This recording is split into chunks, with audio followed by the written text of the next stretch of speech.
L'échec est une crise de conscience qui entraîne une prise de conscience. Et l'échec dans la vie n'est pas l'échec de la vie. Madame, messieurs, bonjour, très heureux de vous retrouver ce jeudi 24 septembre 2020 pour une nouvelle édition de Dubié ce matin. Nous sommes très heureux de vous savoir très nombreux devant vos petits écrans pour cette nouvelle édition de Dubié ce matin, la 4e du genre de cette semaine. Comme à notre habitude, n'oubliez surtout pas, nous allons décrypter l'actualité, nous allons décrypter l'information, car comme j'aime à le dire, la nourriture de l'esprit, c'est l'information. Quand cette information manque, on parle de constipation mentale. Par conséquent, on s'accroche aux rumeurs, à un langage ordurier, quartiésard et bien d'autres choses qu'on ne saurait citer ici.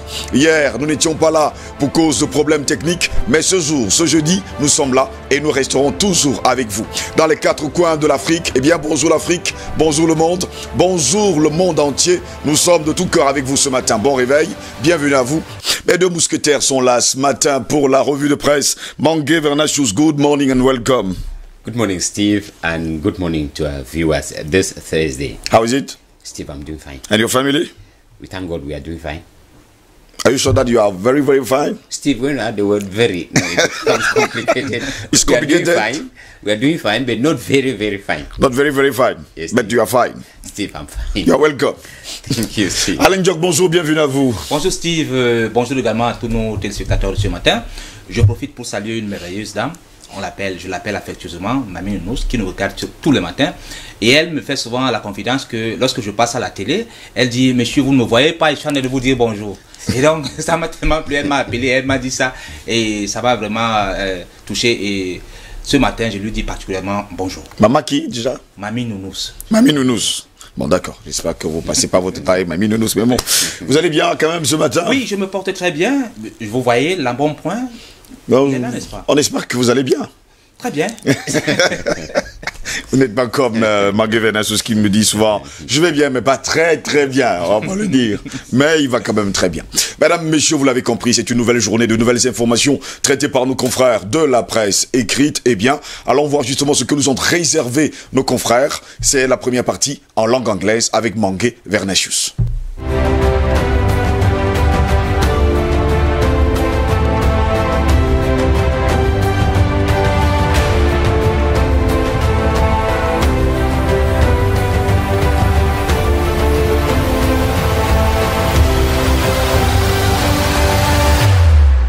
Thursday, the 24th day of September 2020, we begin a review of newspaper headlines from the Post Weekender on page 3, asking: are lives of Anglophones in Cameroon worth less?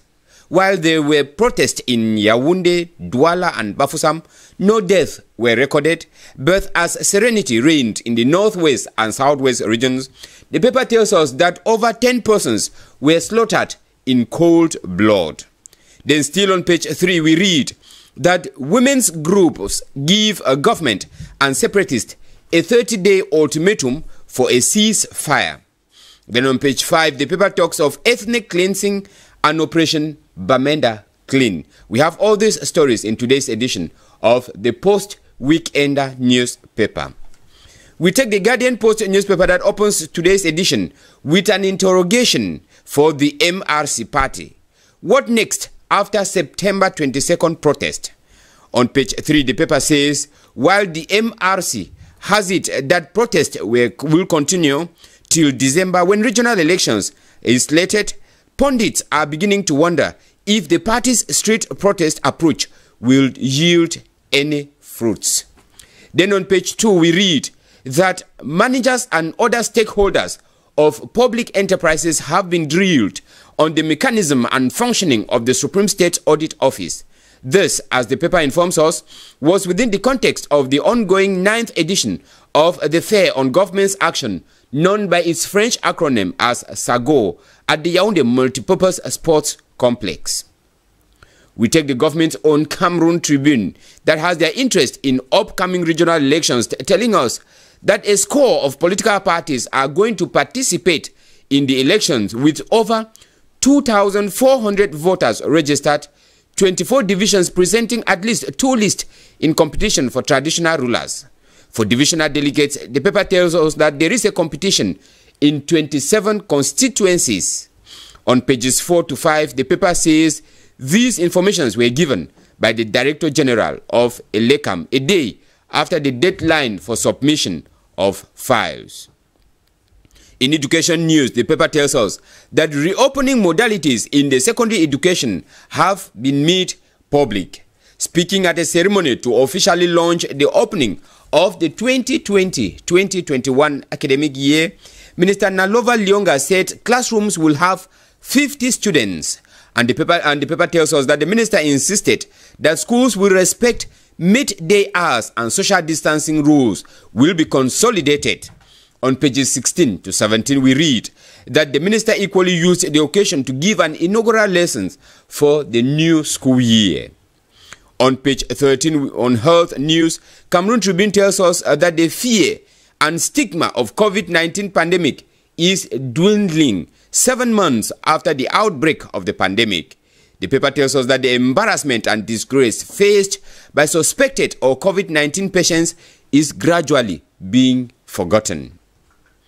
L'Economie newspaper, with focus on management, looks at the uncompleted projects of Joseph Roland Mata.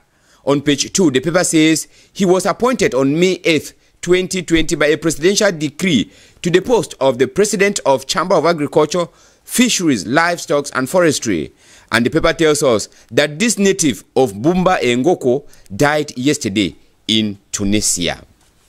We take Mutation newspaper that comes back to the events of September 22nd, reviewing the victims of the day, calling it on pages 8 to 9 as a very busy day for these politicians and media practitioners. Informate newspaper in politics about regional elections says Kwete beheads the Sanaga Maritime Division. On page 3, we read that the Secretary General of the CPDM party has scandalously pushed aside two dynamic sons, Alphonse Bibei and Periel Yang Nudok, from the race. The paper says these two were unanimously selected in a transparent manner at both the divisional as well as regional levels. The division, as the paper says, is currently boiling and social peace is being threatened. We take Le Messager newspaper, looking at the aftermath of September 22nd demonstrations, saying the MRC party promises hell for the Biya regime. In a communique signed by Kamto on behalf of the political parties and civil societies concerned, the paper on page 3 says the MRC is announcing that demonstrations will continue nationwide. For papers out of Cameroon, we go to next door Nigeria with the Vanguard newspaper informing us that as Governors Forum, emirs and chiefs attend third-day prayers by Ibrahim Hassan Hoyu, former President Chief Olusegun Obasanjo was in Zaria on Wednesday for the third-day prayers of late Emir Shehu Idris, who he described as a friend and confidant, as he got the help he needed as president from the late Emir of Zazao. In South Africa, the Sowetan Live newspaper reports that some South Africa's top judges have demanded a retraction of remarks made by former ANC Youth League leader that his case was unfairly decided because of political pressure and affiliation. The leader, Andele Lungisa, is currently serving a 2-year sentence in the North End prison in Port Elizabeth after being convicted of assault.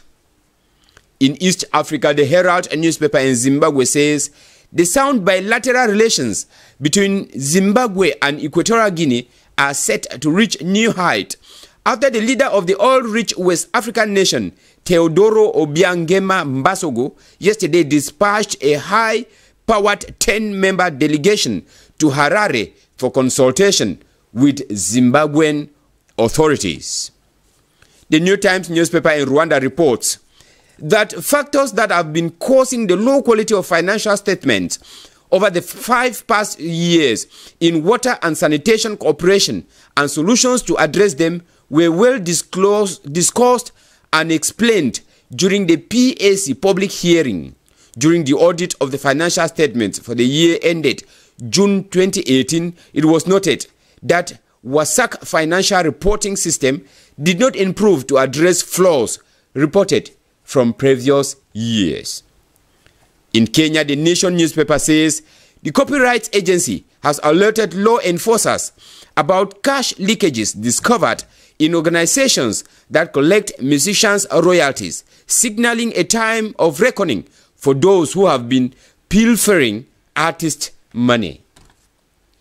Out of Africa, we take the Moscow Times newspaper in Russia that tells us today that Belarusian police fired tear gas and arrested more than 150 protesters on Wednesday after the secret inauguration of President Alexander Lukashenko triggered new demonstrations and fresh condemnation in the West.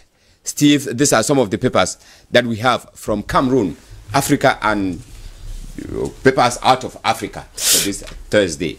Merci beaucoup pour toutes ces informations traitées par nos confrères de la presse écrite. Hein, c'était en langue anglaise. D'ailleurs, ce matin, on va retenir la grande une de The Guardian Post ce matin qui s'interroge, ça y est, pour le préciser. Le MRC est bien à quand, il faut le dire. Il faut le dire comme ça, à la marche, hein, la prochaine marche en tout cas, après le 22 septembre, après la marche du 22 septembre. What next? What next? That is it. Voilà. Qu'est-ce qu'on va faire après? Et après quoi? Bon, en tout cas, allez savoir. Depuis ce week-end, nous fait savoir que la vie, et s'interroge également, la vie des anglophones au Cameroun est-elle impeccable? C'est la grande interrogation à la grande une de Post Weekender ce matin. Nous allons y revenir dans un instant. Le temps pour nous de prendre les journaux et quotidiens en langue française, ou en langue de Molière, avec Alain Diok ce matin.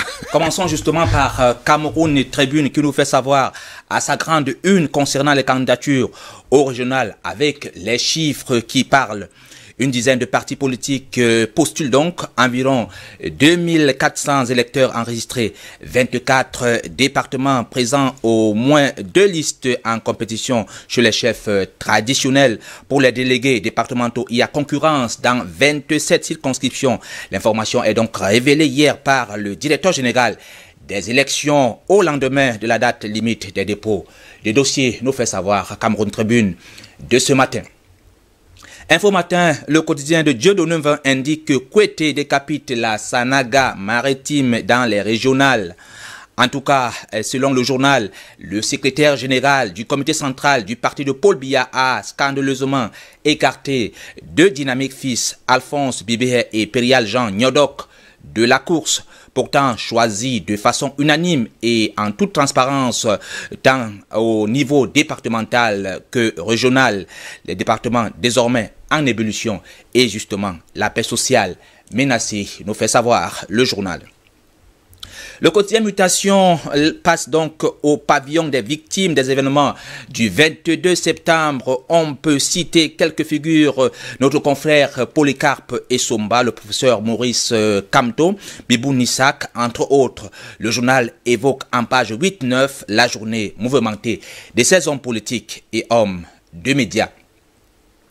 Le magazine Défi actuel revient sur les événements du 22 septembre et parle des désillusions. En tout cas, le journal fait le bilan du côté de Yaoundé. Les populations boycottent la marche, les domiciles de Maurice Kamto encerclés, les réseaux sociaux, la guerre des fake news, Bertois, Ngaoundéré, Garoua et Boloa. Le calme a prévalu. Bafoussam, les forces de l'ordre ont attendu en vain. Douala, manifestations sporadiques dans quelques quartiers. Échauffourée du côté de Bafan, marche encadrée du côté de Baham, nous dit le journal. À la une du quotidien Le Pervier, Solidarité internationale et devoir de paix, le docteur Manaouda Malachi dévoile sa vision. En tout cas, le ministre de la Santé publique est l'auteur d'un ouvrage intitulé Solidarité internationale et devoir de paix paru cette année aux éditions Tropiques, dans lequel il mène une analyse scientifique et conceptuelle pour apporter sa contribution à une réflexion au sujet de la solidarité internationale et le devoir de paix dans un contexte où ces deux notions connaissent justement quelques écueils à cause notamment des égoïsmes des États qui mettent donc en avant la solidarité nationale au détriment des populations localement opprimées. Le quotidien de l'économie évoque des chantiers inachevés de Joseph Roland Mata, nommé par décret présidentiel le 8 mai 2020 au poste du président de la Chambre d'agriculture, des pêches, de l'élevage et des forêts CAPEF. Le ressortissant de la Bouba et Ngoko dans la région de l'Est est décédé du côté de la Tunisie. Le quotidien Le Messager nous fait savoir que le MRC promet l'enfer au régime Biya après les événements du 22 septembre. Dans un communiqué signé par Maurice Kamto au nom des partis politiques et des organisations civiles concernées, le mouvement pour la renaissance du Cameroun annonce donc que les marches vont se poursuivre. Le journal Kalara de Christophe Bobiokono renseigne que Yeba ici écarte Vondoyolo de l'immeuble CNPS à travers justement une récente décision donc du ministre Eyebe Aïssi. Le directeur du cabinet civil perd le contrôle d'une propriété acquise sous fond de polémique auprès de l'organisme public chargé de la sécurité publique. Direction le Gabon avec le journal L'Union qui titre Magouar Gambia enfin à la barre. Après 3 reports successifs d'audience pour raison de procédure, l'ancien ministre de l'économie devrait comparaître aujourd'hui devant la cour criminelle spécialisée qui ouvre sa session ce matin au palais de justice de Libreville avec 4 dossiers au rôle. Cette fois sera-t-elle la bonne pour le prévenu incarcéré depuis janvier 2017 pour détournement présumé des fonds publics? Au Congo, les dépêches de Brazzaville titrent « Action sociale et humanitaire, réorienter des stratégies de prise en charge des personnes vulnérables ». La conférence des directeurs départementaux qui s'est ouverte le 23 septembre en Wesso dans le département de Sanga avait donc pour objectif de réorienter des stratégies de mise en œuvre des actions sociales. En RD Congo, le courrier de Kinshasa s'intéresse à la 75e Assemblée générale de l'ONU avec Félix Antoine Tshisekedi qui appelle au renforcement de la coopération entre la MONUSCO et les FARD. Dans son intervention par visioconférence le 22 septembre à la 75e Assemblée générale des Nations unies, le président de la RDC est longuement revenu sur la situation sécuritaire dans son pays qu'il a qualifiée de préoccupante.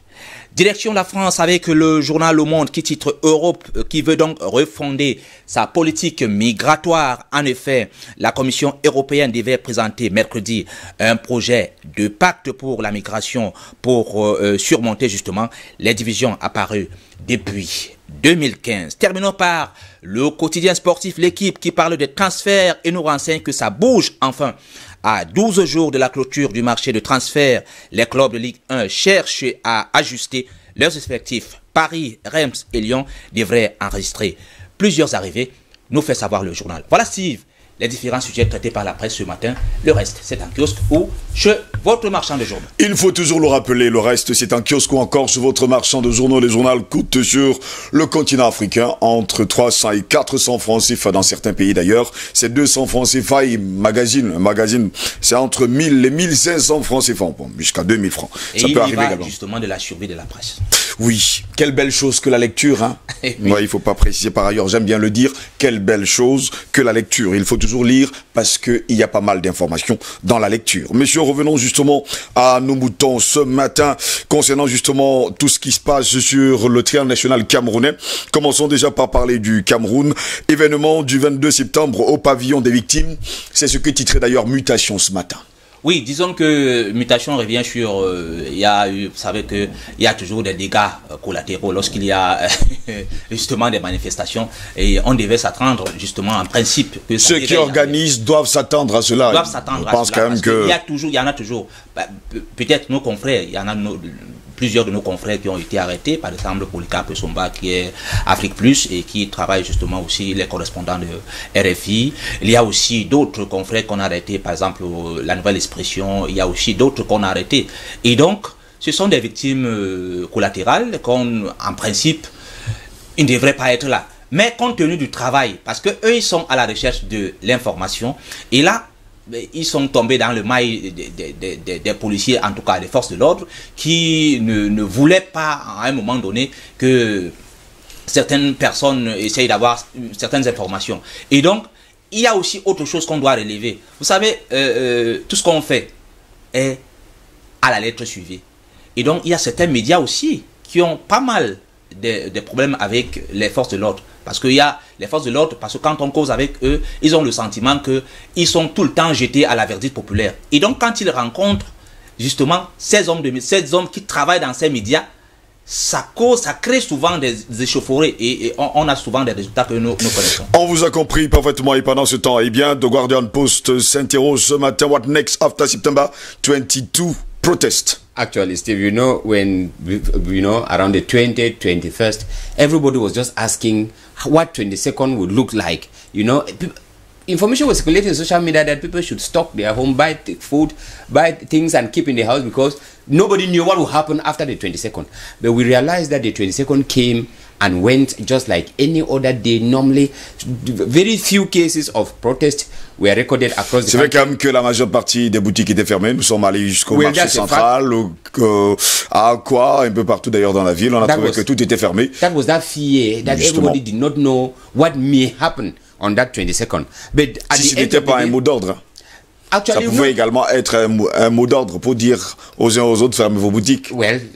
Faut pas également l'oublier. What the Guardian Post now is asking is, after the failed protest march, what next for the MRC party? And the paper tells us that political pundits and analysts are now questioning if this, you know, strategy, this approach by the MRC party for street demonstration is yielding any fruit. Is it giving anything they wanted? Is it not high time they decided on another option rather than deciding to go through the street demonstration? Because according to them, it is high time we went in through the ballot paper, because democratically speaking, that is the legalized you know, approach to unseat a regime by election. Go through the ballot paper and unseat a regime rather than street protest, because it seems not to be giving the desired, you know. Ça me fait sourire d'ailleurs hein, quand vous expliquez tout cela. Pendant ce temps, le Messager nous fait savoir après le 22 septembre, le MRC promet l'enfer au régime. Allez savoir si c'est faisable. Oui, ça je ne sais pas, parce qu'ils ont leur stratégie. On ne peut pas dire qu'ils savent ce qu'ils font. Je pense qu'ils savent ce qu'ils font. Ils savent qu'ils vont justement faire compliquer les choses au régime en place. Mais là n'est pas le problème. Je voudrais revenir sur ce qui disait. Pourquoi les gens... Vous savez, il y a eu, depuis plus d'une semaine et demie, l'armée a essayé de faire une démonstration de force. Vous savez, à chaque moment, l'armée n'a pas toujours une mission de répression. Mais lorsque vous voyez, vous savez que il n'y a pas eu d'armée dans la rue, hein. Évitez le terme. Je parle des forces de l'ordre. Voilà, évitez le terme, il n'y a pas eu d'armée dans la rue. Oui, voilà. Je veux dire les forces de l'ordre. En réalité, lorsque à chaque moment vous voyez des engins lourds qui passent, vous avez le sentiment qu'il y a quelque chose de grave qui se prépare. Et donc, il y avait des gens, c'était normal. La peur, elle est humaine. Et donc, il y avait des gens qui avaient le sentiment que quelque chose de mauvais pouvait se créer. Et donc, à un moment donné, lorsqu'on entendait justement ce jour dit là, le 22 septembre, lorsqu'on entendait le sifflement des voitures, et les gens, tout le monde a pris fuite. Je pense pas que là, c'était une démonstration de force. Quelque chose, on devrait en principe s'attendre à cela, parce que nous ne sommes pas habitués à justement tout le temps. Moi, je suis né, je sais pas, peut-être les villes mortes. J'ai appris qu'il y avait des villes mortes en 91. En 92, j'étais déjà né, mais j'étais encore un gamin. Moi, je ne savais pas ce qu'on appelle une ville morte. Et donc, vous ne les avez pas vécues, ne vous inquiétez pas. Vous n'avez pas besoin de vous justifier pour ça. Non, c'est pas me justifier. En fait, c'est pour dire que nous, on ne connaît pas ces affaires. On est tout le temps dans la vie courante. On monte, on descend. On n'a pas encore vu ces démonstrations qu'on a vu la dernière fois. Et donc, les gens ont... Moi, je ne pense pas qu'il y a eu une démonstration de force. Il ne faut pas voir... il faut préciser par ailleurs que vous n'allez pas voir des engins passer dans leur route. On n'a pas l'habitude de voir. Non, on n'a pas l'habitude de voir cela. Vous les voyez comme le main à la télévision. Voilà, seulement messieurs, on vous a compris.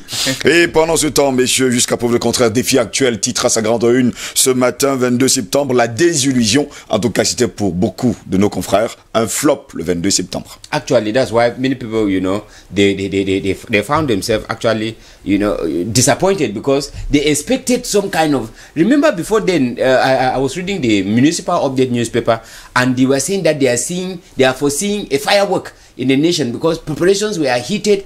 Politically speaking, from the regional elections, there were preparations. From the political parties, there were preparations for protest. So the Municipal Update saw a kind of fireworks in the nation. But then, after the 22nd, everything is coming back to normal. I remember one paper was saying yesterday that Paul Biya is still in a 2D. One paper was saying yesterday that Paul Biya is still the president. I think it is complete dissolution. Like Paul Biya est toujours le président de la République? Of course, he is still the president. He was on, you know. Je voulais savoir. No, he was not chased away. Et Steve, ça dit que même dans MRC, il y a ceux qui... Parce que je suivais une vidéo hier de Wilfried Ekanga, qui est justement un membre actif du vous les appelez les membres actifs? Moi, je pense du MRC. Alors qu'il disait... Vous êtes journaliste, il y a des choses qu'il ne faut pas dire. Oui, je le pense, et je le suis pour lui. En fait, je voudrais dire que il dénonçait le fait que la dernière fois, lorsque Maurice Kamto venait de l'étranger, il y avait une marée humaine qui n'a pas de nom. Il demandait que où sont ces gens? Ces gens-là étaient où? Eux, ils étaient où? Eux, ils étaient de l'autre côté de l'Europe. Maurice Kamto, lui, il était où? On se pose, il était chez lui. Maintenant, il se pose la question, ces gens-là étaient où? Maintenant, il a bien compris. Il compte sur les Camerounais pour faire le one-man show. Absolument, parce qu'il avait une marée humaine ce jour-là. Il s'est dit que le MRC est très populaire. Et je vous ai dit une chose sur ce plateau, je vais encore le répéter aujourd'hui. Vous êtes là au Carrefour Saint-Michel, au terminus. Vous voyez un type qui vient, il se déshabille tout de suite. Vous aurez une marée humaine. Ne vous inquiétez pas pour ça. Absolument. Les badauds, ça existe au Cameroun. Oui, absolument. Et en plus, ils ont compris que le parti, c'est pas sur Facebook, c'est pas dans les réseaux sociaux. Oui. Parce que quand vous êtes dans les réseaux sociaux, il y a des sympathisants. Les sympathisants sont beaucoup plus nombreux. Et le sympathisant, lui, il adhère simplement à une idéologie. Mais il n'est pas dans le fond de ce que vous faites. Il adhère simplement à votre idéologie. Et donc, ils avaient le sentiment que comme tout Facebook était acquis à leur cause, ils se disaient que bon, ok, on a déjà tout le Cameroun et puis on peut maintenant faire. Ils ont compris, ils ont appris cela en leur dépens. Et je crois que les institutions sont encore là. Maintenant, moi je pense que s'ils veulent même marcher tous les jours, j'ai répondu à quelqu'un hier sur Facebook que s'ils veulent même marcher, moi, pourquoi pas, il faut les laisser marcher. Vous voulez marcher pour aller chasser Paul Biya à Itoudi? Vous voulez marcher à de côté? Je pense que... Parce que vous pouvez quand même aller à Itoudi. Pour moi, prochainement, lorsqu'ils vont également vouloir marcher, mais il y a l'axe lourd. C'est même, on laisse l'axe lourd. Ils arrivent même à Boumyébel, on leur dit, ok, vous retournez maintenant, vous rentrez sur Douala. Là, s'ils veulent marcher, ils vont bien marcher. On vous a compris, messieurs, mais il ne faut pas également oublier, j'aime le dire très souvent, comme le disait le père Houphouët-Boigny, laissez marcher les politiciens, les opposants. Cela donnera de l'argent aux cordonniers. Donc, je ne sais pas pourquoi vous vous embêtez. Les cordonniers ont besoin de réparer les chaussures. Donc, laissez-les marcher. Pourquoi les empêcher de marcher? Messieurs, revenons en tout cas, restons au Cameroun. Encore ce matin, on parle de la solidarité internationale et devoir de paix. Un livre pour promouvoir la paix et la solidarité. C'est ce que nous déclare d'ailleurs le quotidien. Un autre journal d'ailleurs a traité de cette information ce matin. C'est l'Épervier. Solidarité internationale et devoir de paix. Le docteur Manaouda Malachi dévoile sa vision. Mais un sujet qui m'intéresse d'ailleurs ce matin, régional, eh bien, depuis la nuit d'hier, ça il faut le préciser parce que c'était prévu jusqu'à minuit, c'est ça? Yeah, actually, 22nd midnight. Non, c'était le 22. 22. Midnight. D'accord, 22. Le jour de la marche, c'était la date butoir. Butoir, 22 justement à minuit. Je pense que tous les candidats sont là. Et d'ailleurs, Cameroun Tribune en parle d'ailleurs ce matin, c'est ça non? Yes, candidature régionale, les chiffres parlent, ils sont très nombreux. Actually, when you get what Cameroon Tribune is telling us, they are telling us a number of regions. Oui. They are telling us about 10 political parties are going to take part in this. 10 partis politiques. Yes, about 10. That more than 10, but not up to 20. Yeah, between a score, that's what they call in English. A score. Ceux qui ont justement des conseillers municipaux, qui sont représentés dans les mairies. Yes, there are about 10 of them from 10 upward will participate, and the paper tells us that close to 2,400 voters have been registered. How much? 2,400 for the municipal councillors who are going to participate in the elections. And the paper equally gives us about 24 divisions presenting at least 2 lists of competitors for traditional rulers. And for divisional delegate, the paper tells us that there is a competition in 27 constituencies. 27 constituencies where they see a high competition for who will take the lead in this constituency. 2,400. 2,400 councillors. Yes, municipal councillors who are going to participate, who are going to vote in this election. And then the paper equally tells us that the information was given by the Director General of Elecam. Yes. Et pendant ce temps, du côté de la Sénégal-Maritime, bien, Info Matin nous fait comprendre que Kouété a décapité justement la Sénégal-Maritime. Oui, ça revient à ce qu'on disait la dernière fois sur ce qu'on appelle démocratie. Oui. C'est-à-dire que il faut que les gens comprennent. certains partis qui aspirent à être démocrates, mais au sein même du parti, on ne ressent pas ça. Puisque le parti, c'est quoi? C'est la base. C'est-à-dire que si la base vous investit, je ne vois pas pourquoi le secrétaire général, lui, peut arriver dans sa casquette du secrétaire général, il dit, messieurs, je ne voudrais pas ceci. Alors que c'est la base qui choisit ses membres. C'est ça le problème de DA. C'est-à-dire que ce soit au plan départemental, au plan même régional, on a choisi Bibé et Perial Nyodok. Mais le secrétaire est arrivé, il dit, le secrétaire général du comité central du RTPC, Monsieur Kouete, qui dit, mais écoutez, moi je veux plutôt tel. Et c'est ça qui cause des problèmes dans cette formation politique. Parce qu'on veut les gagnants. Ça, on ne sait pas. Qu'est-ce qu'on appelle gagnant? Steve, it's not a question of ce sont des mauvaises pratiques, ce sont des magouilles même, parce qu'on a le sentiment que ce qu'on veut mettre là, c'est parce qu'ils ont magouillé pour être là, comme on dit au quartier. Bon, maintenant, qui est-ce qui va représenter la Sénégal-Maritime? Perial Nyodok et... No, he is not included. The paper tells us that ils ont été écartés. Yes, from the list that came from Yaoundé, Secretary General decided to put them aside and select different people. And the paper Mais en ce moment, la Perial Nyodok est devenu l'ennemi public numéro 1 depuis un bon bout de temps. Vous savez qu'il y a eu ce problème du côté de Tradex la dernière fois. Il a dû réclamer de l'argent justement à une entreprise que je vais taire le nom. Et tout de suite, il a commencé à avoir des problèmes. On l'a écarté justement de la gestion de Tradex. Et tout de suite, même pour les régionales, on est en train de lui mettre justement les bâtons dans les roues. Actually, Steve, and remember this is just coming a few weeks after the CPDM party rounded up their disciplinary commission chaired by Musonge.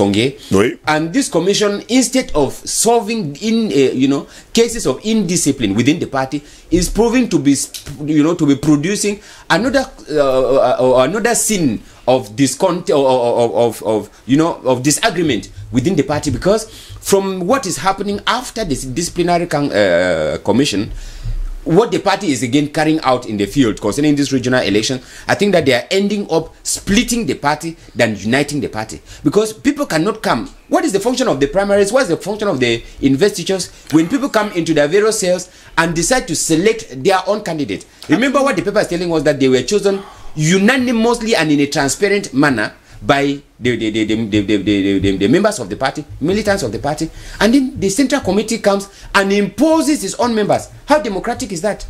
What is the purpose of... So the central committee should sit in Yaoundé and select delegates in various regions across the country and just say, these are those you will see. Steve, I think it is high time we should go through the list of the candidates that have been published or that have deposited their files. You will hear most of these complaints because we think that the party is being rolled from Yaoundé. The party is not Yaoundé.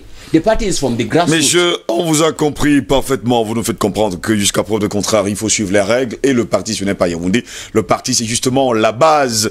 Mais bon, vous savez, parfois, la discipline du parti... Non. On donne l'occasion de têter les gens. Vous n'êtes pas du RDPC. Arrêtez de... Non, je ne parle pas du RDPC. Soit dit en passant, je ne parle pas simplement du RDPC. Je parle des partis politiques. C'est cette question. Parce qu'on veut miroiter... Mais c'est le RDPC qui revient toujours tout le temps. Oui, mais on veut miroiter la démocratie. Alors, c'est pas ça. Ou alors, qu'est-ce qu'on a? Qu'est-ce qu'on peut faire? On demande aux gens d'aller à la base. Mais après, on revient avec les noms. On dit pourquoi on revenait avec le nom? Il faut simplement leur dire que nous, en tant que comité central, on peut investir tel que nous voulons. Messieurs, je vais vous dire une chose, même dans vos familles, même dans les grandes familles, si un temps se peut, vous avez toute l'intelligence, toute la maïstria, oui. On choisira toujours la personne qui a un peu d'argent. On choisira toujours. Mais maintenant, pour revenir, je vais revenir pour le cas de la Sanaga maritime. Je vais revenir pour le cas de la Sanaga un tout petit peu. Pour dire que effectivement, on peut revenir sur le cas de Nyodok, après avoir réclamé un certain nombre de choses à certaines entreprises. Et c'est pour ça que je vous disais que, si je me rappelle, une fois je vous disais que il y a des entreprises que nous avons au Cameroun. Il y a trop de prête-noms. Vous ne savez pas qui est à la tête de ces entreprises. Parce qu'on miroite souvent que c'est tel qui a telle entreprise. Mais il y a trop de prête-noms. Et donc, il se serait affronté à quelqu'un qui lui aussi est du pouvoir. Merci beaucoup, messieurs, d'avoir été là ce matin. Régler les comptes. Merci d'avoir été là ce matin pour toutes ces informations, messieurs. Merci également pour la revue de presse. On va se retrouver demain vendredi pour la dernière édition de DBS Matin. Je vous souhaite passer une bonne journée. Mesdames, messieurs, dans un instant, nous allons entrer dans le débat avec le thème suivant. Élément de souveraineté. À quand la monnaie unique pour l'Afrique? Je me répète. Élément de souveraineté. À quand la monnaie unique pour l'Afrique? Nous sommes tous des frères du nord au sud, de l'est à l'ouest, de l'occident en orient. 10 matin au midi, eh bien nous sommes tous des frères, peu importe ce que les autres pourront penser, eh bien c'est ce que nous avons dans le cœur. Nous aimons notre pays, le Cameroun, et nous allons continuer justement à l'aimer, et nous sommes patriotes. Mes invités commencent à arriver en compte-gouttes apparemment depuis la journée du 22 septembre dernier. Il n'y avait pas beaucoup de voitures, mais bon, hier également on a pu manquer de problèmes techniques. Il y a d'ailleurs Joël Aimé Lémé du côté de Konolinga et bien d'autres encore qui m'ont d'ailleurs envoyé des messages pour vous demander qu'est-ce qui s'est passé, parce qu'ils avaient besoin de leur petit déjeuner matinal, c'est comme ça qu'ils l'appellent. Messieurs, nous sommes là ce matin en attendant justement que la majeure partie des invités arrivent. Albert Anatola ici, bonjour, bienvenue à vous. Bonjour Steve, je salue, n'est-ce pas, les différents fan clubs de Dibia la matinale. Je salue particulièrement toute l'équipe technique. Oui. Je salue, n'est-ce pas, tous ceux-là qui nous regardent du côté d'Akonolinga, du côté de Bangou, du côté de Bamenjou, surtout du côté du Mali, où vous savez que du côté du Mali, l'embargo de la CEDEAO est toujours en place. Donc, ces exigences, les gens, n'est-ce pas, exposés à la junte militaire n'ont pas encore été satisfaites. Donc, conséquence, l'embargo sur les transferts financiers, sur les produits de première nécessité demeure. Mon coup de gueule ce matin, quand ils sont au gouvernement, parce que là, je voudrais parler, n'est-ce pas, des leaders de partis politiques africains, que ce soit de l'opposition, que ce soit, parce que très souvent, ceux qui sont dans l'opposition sont aux affaires et vice-versa. Alors, quand ils sont au gouvernement, n'est-ce pas, ils n'ont pas de solution au problème, n'est-ce pas, des populations. C'est quand ils mettent dans l'opposition, eh bien, ils ont des idées. Et parallèlement, quand ils sont dans l'opposition, ils fourmillent d'idées, mais lorsqu'ils sont aux affaires, tout de suite les idées tout de suite les idées disparaissent, c'est-à-dire ça part en vrille. Voilà donc la catégorie, n'est-ce pas, d'hommes politiques. Sur le continent africain, on l'a compris parfaitement, on a compris également que sur le continent africain, il y a une sorte de politiciens qui sont nés, en tout cas sur le continent, on espère tout simplement qu'on parlera de démocratie. Mais le thème qui nous intéresse ce matin, élément de souveraineté à quand la monnaie unique pour l'Afrique, on a deux autres invités qui arrivent, Patrick Sapak et surtout Patient Parfum d'Homme, qui vont d'ailleurs s'installer dans un instant. Le temps pour nous de prendre de cette interlude. Mesdames, messieurs, bienvenue à toutes et à tous. Voici le débat.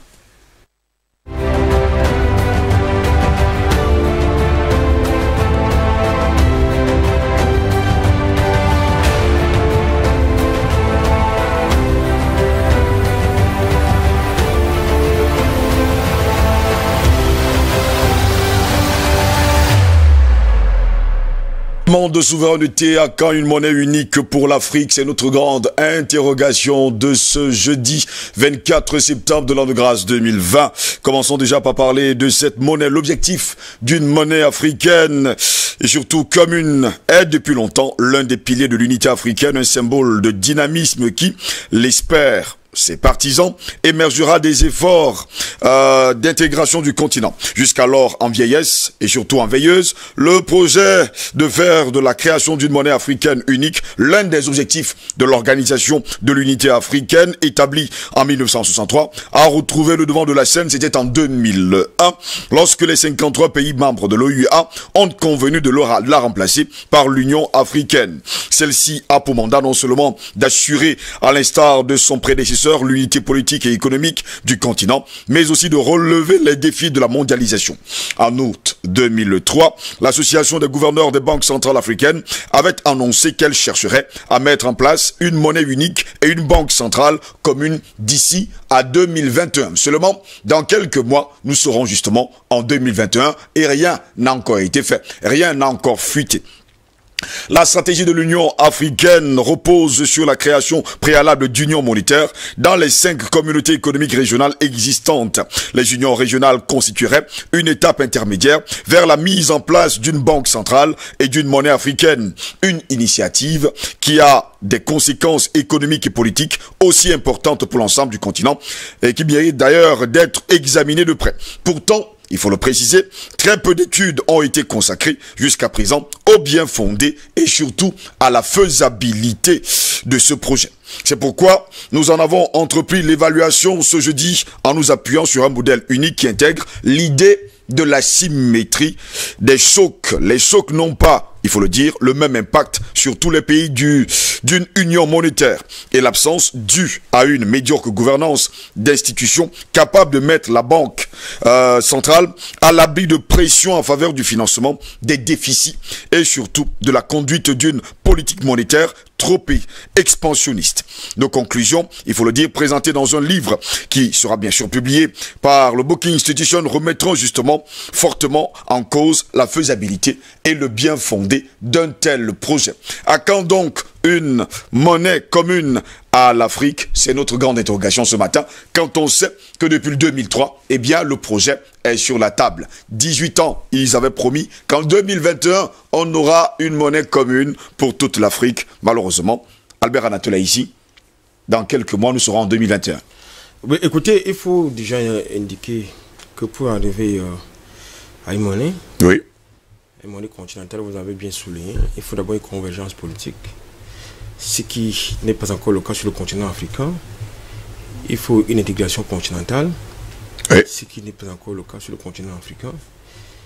Il y a donc déjà ces barrières-là qu'il faut absolument et nécessairement lever avant d'aller à une monnaie. Vous constatez avec moi que depuis que la zone de libre-échange continentale a été annoncée, elle n'est pas encore implémentée, elle existe sur le papier, mais elle est vraiment inexistante sur le terrain. Maintenant, dans la pratique, elle n'existe pas. Voilà, oui, un problème. Donc, ce qui donc implique quoi? Ce qui implique un leadership. Or, depuis l'assassinat de Mohamed Kadhafi, qui était porteur, n'est-ce pas, de ce projet continental, notamment la création d'un fonds monétaire africain, eh bien, j'ai le sentiment, en tout cas, la plupart des Africains qui nous regardent sont d'accord que ce projet a été carrément rangé dans les tiroirs. Donc, il faut donc déjà qu'on mette sur le continent africain un véritable leader qui est capable de porter ce projet. Oui. Est-ce que vous en avez sur le continent africain? Pour l'instant, je n'en vois aucun. Parce que, justement, sur le continent africain, nous n'avons pas encore affaire à des nationalistes qui sont... Parce que vous savez que l'idée d'une monnaie, enfin, d'une autonomie politique et économique de l'Afrique est une idée, est un projet des peuples, ça a été un projet des nationalistes, c'était un projet des panafricains. Oui. Aujourd'hui, nous constatons malheureusement que sur le continent africain, peut-être nous avons des panafricanismes, mais ces panafricanismes-là qui se cachent parce qu'ils ont peur des représailles que cela peut représenter. Rien que l'idée n'est pas d'évoquer la mise en place d'une monnaie continentale, d'une monnaie unique. Donc, il faut donc déjà mettre en place donc, cette convergence politique que j'évoquais tantôt. Lorsque vous avez donc mis en place des convergences politiques, il faut donc peut-être engager un référendum parce que c'est également parce que il faut quand même dire que la monnaie c'est un bon instrument politique. Donc, il faut donc déjà interroger les populations pour savoir quel type de monnaie il faut. Parce qu'il ne faut surtout pas une monnaie qui sera inféodée à l'euro et qui sera arrimée à l'euro, tant pour moi, et qui va passer par le compte d'opération français, comme c'est le cas actuellement. Il faut donc tout cela, tous ces mécanismes-là qu'il faut mettre en place. Et ça pose un problème à ce niveau sur le plan politique. Maintenant, sur le plan structurel, il est important, à mon sens, déjà de mettre en place également, de penser un modèle de développement et un modèle économique, parce que avoir une monnaie ne suffit pas. Parce que si vous avez la monnaie, il faudrait bien que cette monnaie puisse puisse véritablement respecter les critères de convergence, avoir une parité fixe pour pouvoir justement tenir dans le cas, n'est-ce pas, des échanges commerciaux internationaux. C'est important parce que avec la mondialisation, il est important pour la plupart des pays africains d'avoir une multitude, d'avoir une diversité de partenariats, de partenaires économiques, de partenaires multilatéraux. Oui. Multilatéraux. Donc, je crois que il est essentiel, à mon sens, donc justement, de pouvoir penser d'abord ensuite, après la convergence politique dont je parle tantôt, il faut penser donc à un modèle de développement, un modèle économique que nous n'avons pas, parce que le modèle de développement ou le modèle économique africain est extraverti. Vous allez constater que la plupart des pays africains, c'est une parenthèse, la plupart des pays africains produisent ce qu'ils ne consomment pas. Et ils importent ce qu'ils consomment. Ça pose donc un problème sérieux au niveau de la balance commerciale, au niveau même de la mise en place de la structure économique des États. Donc, il faut donc déjà penser déjà un modèle économique, un modèle de développement qui soit endogène. Parce que lorsque vous cultivez le cacao, j'ai appris dans une télévision concurrente à DBS que actuellement la Côte d'Ivoire enfin pense à la mise en place de la transformation de son cacao. Ce qui n'était pas le cas. Donc ce cacao partait comme ça et il était transformé ailleurs, il revenait en bas de chocolat qui était vendu plus cher. Il faut donc penser justement à l'industrialisation, n'est-ce pas, de ce que nous produisons, des produits que nous produisons pour les transformer sur place. Donc, je crois donc que c'est essentiel lorsque vous voulez parler de la monnaie, parce que, comme je l'ai indiqué tantôt, avoir une monnaie, ça ne suffit pas. Il y a un certain nombre de critères. Oui. Il faut un certain nombre de critères. Beaucoup de pays avant ont pris sur eux la responsabilité d'avoir une monnaie nationale, mais malheureusement, très souvent, avec les chocs, n'est-ce pas, du marché international, avec les chocs commerciaux, très souvent, cette monnaie a été malheureusement s'est retrouvée en train d'être en ballottage défavorable au regard de la conjoncture internationale. Donc ça signifie finalement qu'on a de gros problèmes, mais on a souvent l'impression, hein, Albert Anatola ici, que depuis 2003, date où on a changé justement, on parlait de l'OUA, l'Organisation de l'Unité Africaine, c'était ça le terme utilisé, l'unité africaine. Aujourd'hui on est passé à l'unité africaine tout court.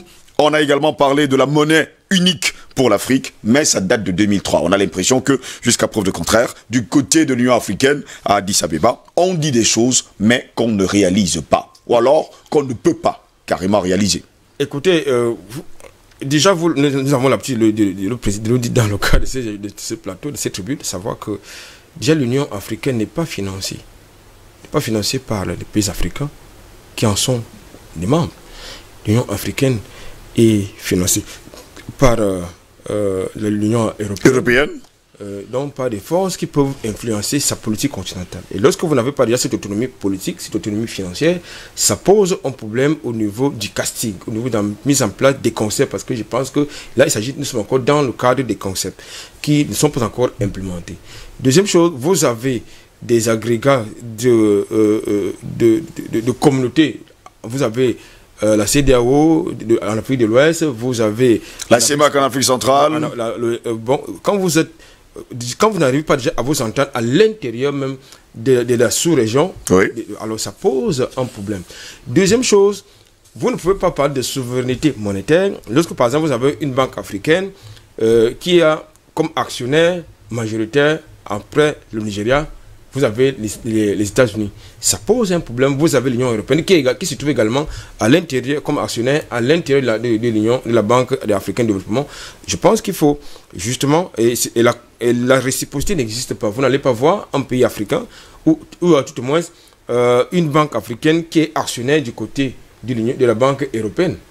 Je ne pense pas. Vous n'allez pas avoir un pays africain ou alors une banque africaine qui est actionnaire à la banque américaine. Donc je pense qu'il faut déjà changer cela parce que il faut préciser que à la banque américaine, à la banque africaine de développement, vous avez les États-Unis qui ont un droit de veto au cas où vous voulez quand même vous émanciper sur le plan économique, au moment où vous voulez prendre des décisions pour justement renforcer, donner une bouffée d'oxygène à vos économies. C'est la même chose au niveau, par exemple, de la BERC, la Banque des États de l'Afrique centrale. Vous avez 3 Français qui siègent justement au conseil d'administration de la BERC et qui ont un droit de veto lorsque vous voulez prendre des initiatives visant justement à vous émanciper. Donc il faut donc déjà commencer à changer ce logiciel-là parce que lorsque il s'agit là d'une parenthèse, je me rappelle que lors de l'engagement des Africains dans la guerre, dans la libération de la France, la promesse qui avait été faite par De Gaulle, c'était l'indépendance économique et politique des pays engagés dans la libération de la France. Est-ce qu'aujourd'hui, vous avez donc cette indépendance économique? Est-ce que vous avez cette indépendance politique? Je ne pense donc pas. Il faut donc déjà commencer par, démanteler toutes ces pesanteurs qui bloquent justement la mise en place d'une monnaie unique continentale. Oui. Bon, avoir une monnaie continentale ne nous astreint pas, j'allais dire, d'avoir une monnaie. parce que n'importe quel pays peut avoir sa monnaie pour des raisons de politique nationale, par rapport à sa vision, parce qu'il faut quand même comprendre une chose. La monnaie, c'est avant tout une vision politique, une vision économique, des perspectives, des planifications, et en tout cas, quelque chose qui doit pouvoir entrer dans la perspective de l'émergence. En tout cas, donc, ce qu'il faut comprendre, à mon sens, c'est qu'aujourd'hui, j'ai le sentiment, avec beaucoup d'Africains, j'ai le sentiment que la monnaie unique continentale africaine, c'est une exigence. C'est une exigence, mais sauf que politiquement, oui, la plupart de nos gouvernants, de nos dirigeants, ne sont pas prêts de sauter le pas, comme l'a fait en son temps M. Mouammar Kadhafi. Ben, jusqu'à preuve de contraire, sur le continent africain, Albert Anatola, ici, il y a plusieurs blocs, il y en a même 5 au total. Il y a la SADC du côté de l'Afrique australe, bon, disons comme ça en Afrique du Sud. Il y a la CEMAC ici chez nous, il y a la CEDEAO, il y a l'UMA, qui est justement l'Union Maghreb islamique, mais on a l'impression qu'on ne pourra jamais s'entendre tous. D'un côté, on va avoir des Blancs. En Afrique du Sud, il y en a également. De l'autre côté également, du côté de l'Afrique de l'Est, il y en a plein également. Et pour beaucoup d'Africains, il serait très difficile de s'entendre. Pourtant, il faut le dire, primordial de le faire. Tout à l'heure, j'ai parlé de convergence politique. Oui. Donc, ça veut dire que lorsque vous citez ces différents agglomérats d'institutions, oui, bancaires ou d'institutions économiques, ça veut donc dire que ça pose un problème de convergence, d'abord politique, de convergence de point de vue et surtout de convergence de priorité. Parce que tout à l'heure, j'ai convoqué et à des ça, n'est-ce pas, les pesanteurs qui tournent autour, n'est-ce pas, de la mise en place, n'est-ce pas, de la zone de libre-échange continentale, justement parce que nous avons là des problèmes de leadership. Vous avez des pays qui estiment qu'ils sont plus forts que les autres. Et par conséquent, ils disent ça parce que les plus petits peuvent leur apporter. Au contraire, les plus petits peuvent leur apporter des problèmes que des solutions.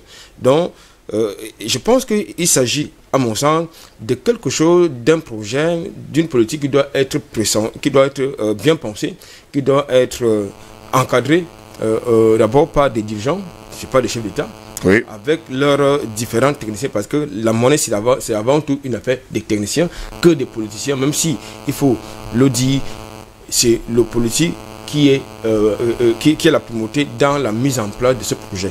Donc, je crois donc qu'il faut donc mettre d'abord en place cette convergence de stratégie, cette convergence de priorité, cette convergence, n'est-ce pas, de point de vue, cette convergence politique, parce que chaque pays a ses spécificités, chaque pays a ses problèmes, chaque pays a ses priorités, chaque pays a ses politiques économiques, chaque pays a son modèle de développement.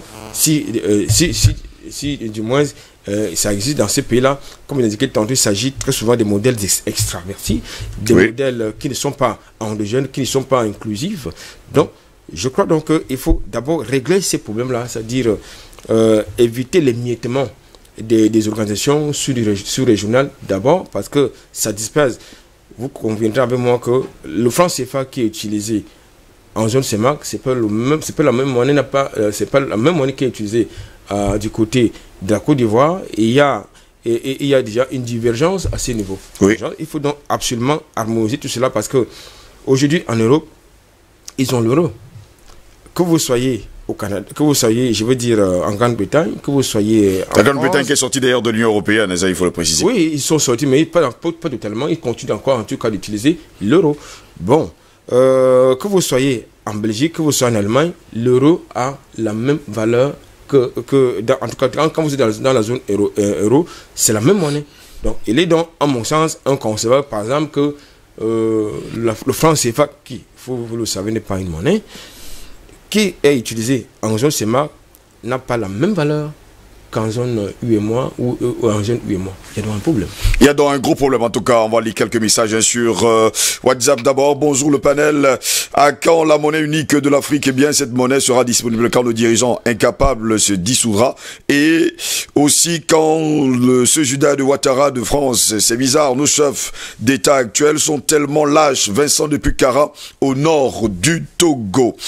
Bonjour le panel, merci Steve de m'avoir rassuré sur mon inquiétude hier et les révolutions. On ne sait jamais, révolution, la monnaie unique en une Il faut donc s'assumer.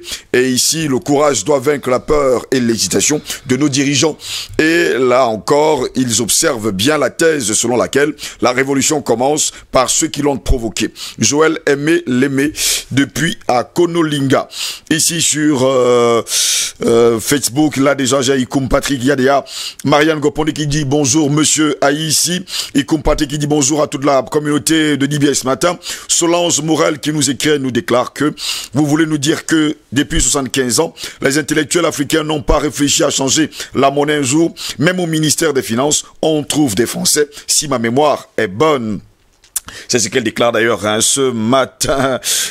Déjà, Edouard Tila, Hélène dit ne pouvait pas réfléchir sur la monnaie puisque ils étaient sous contrats coloniaux signés par nos anciens présidents. Solange Morel qui revient et déclare au effort non, la Grande-Bretagne n'utilise pas l'euro. On le sait. Hector Achille Mengue nous dit bonjour à toute l'équipe de DBS, la matinale. Abder Anatola ici, nos téléspectateurs qui sont d'ailleurs sur Facebook et WhatsApp remarquent d'ailleurs que depuis 75 ans, il y a quand même eu des intellectuels qui ont pensé, mais on a l'impression que soit on a fermé leur bouche, soit également il y a des dirigeants qui, jusqu'à preuve de contraire, sont prisonniers.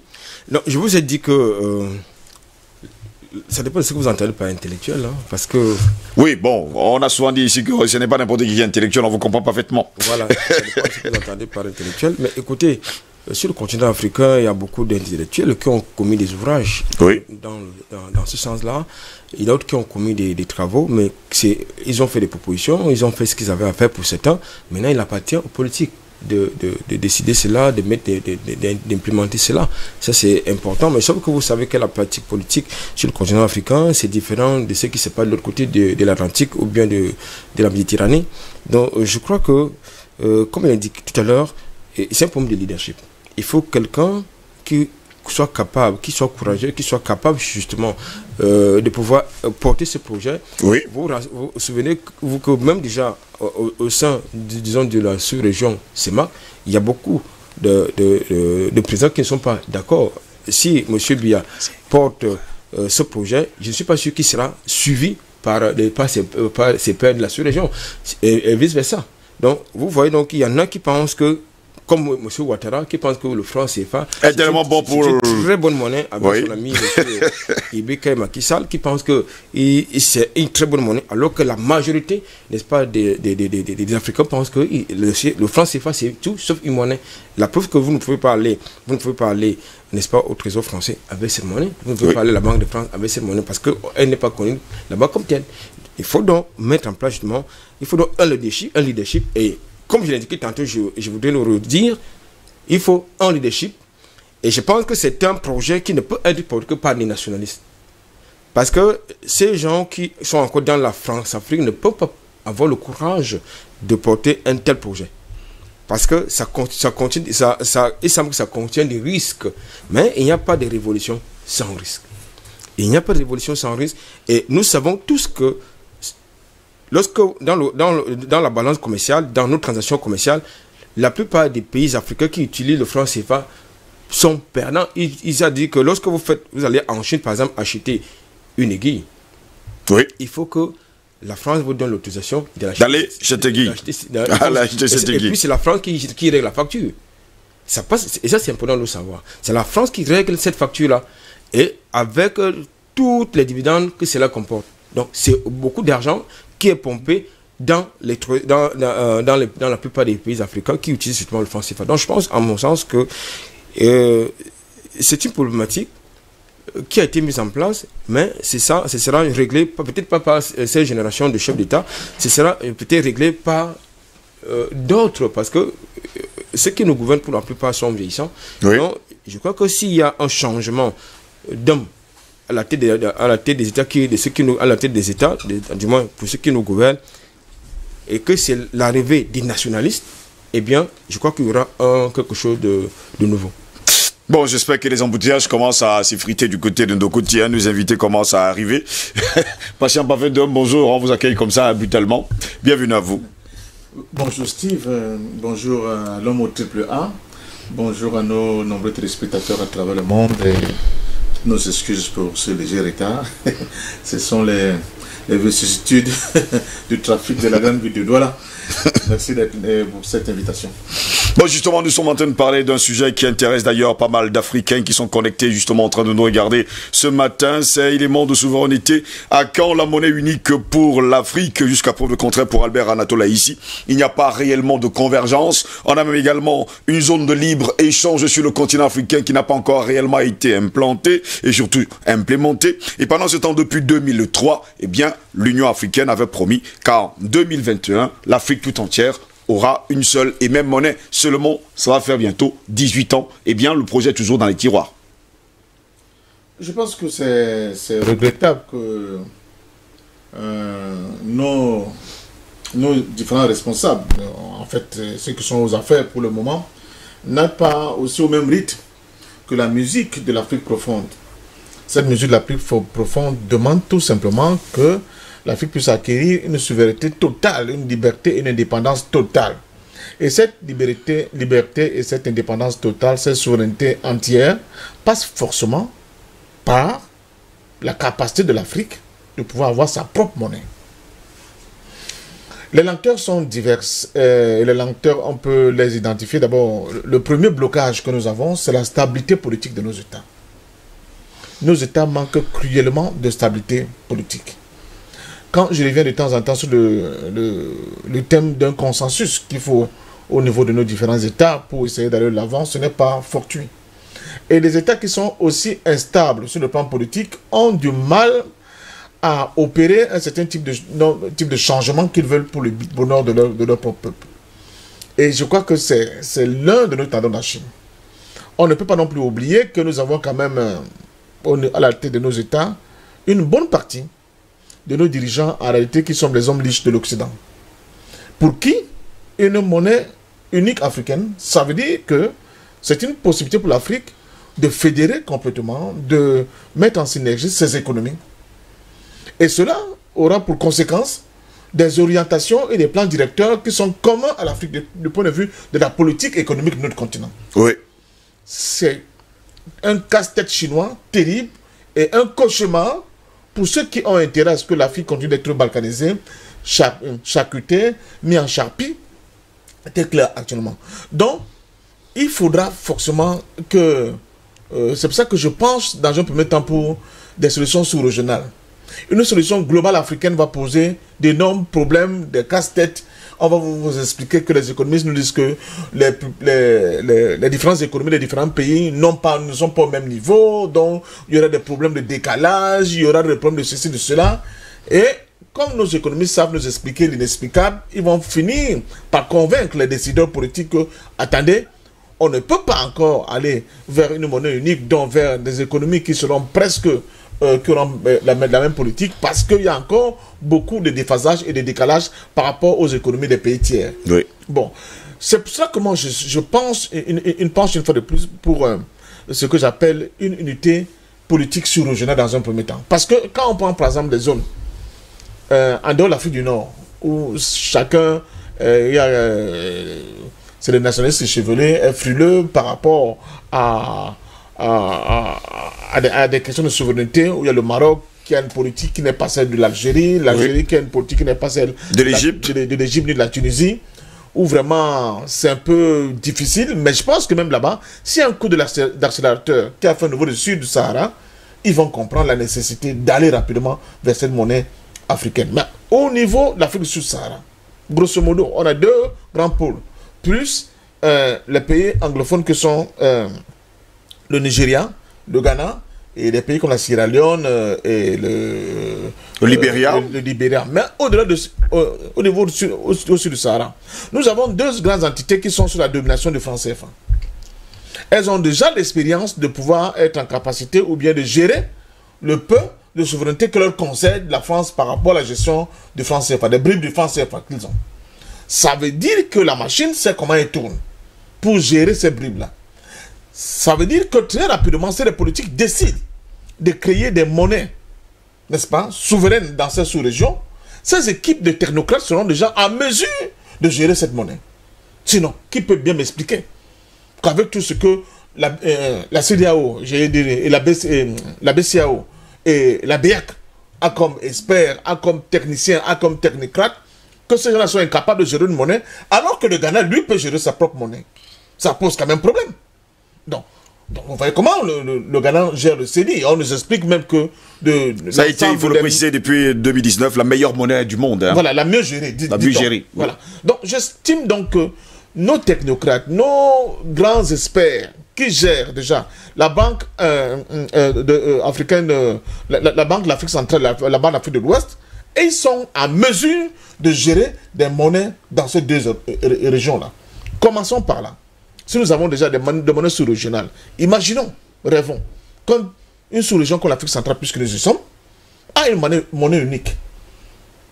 Qui soit une monnaie qui est battue ici en Afrique centrale, dont la politique est définie par les pays de l'Afrique centrale, dont les orientations sont définies par les pays de l'Afrique centrale. Vous vous imaginez le bon qu'on va faire?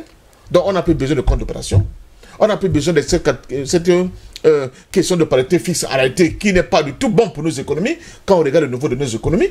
Donc maintenant on aura une souplesse de pouvoir adapter notre monnaie en fonction de l'environnement économique qui est la nôtre, mais surtout avec des capacités de production et ce que nous voulons mettre en avant comme exportation, etc. etc. Nous aurons la capacité d'aller prêter, même sur les marchés internationaux, et certains guichets financiers qui ne sont presque interdits aujourd'hui. Si on ne passe pas par Paris. Bon, donc, et surtout, d'avoir la capacité de faire tourner toute planche à billets pour régler les questions de la dette intérieure. Parce qu'on l'oublie souvent. La plupart de nos économies sont bloquées parce que les États sont surendettés par rapport, n'est-ce pas, comment dire ça, aux prestataires internes. C'est ça. C'est ça le problème. Les autres, c'est comme ça qu'ils procèdent. Il y a des gens qui se baladent au ministère des Finances chaque jour avec des impayés, de ceci, de cela. Si on avait une capacité de battre monnaie, de le faire tourner la planche à billets, on règle d'abord la question de la dette intérieure et on va venir.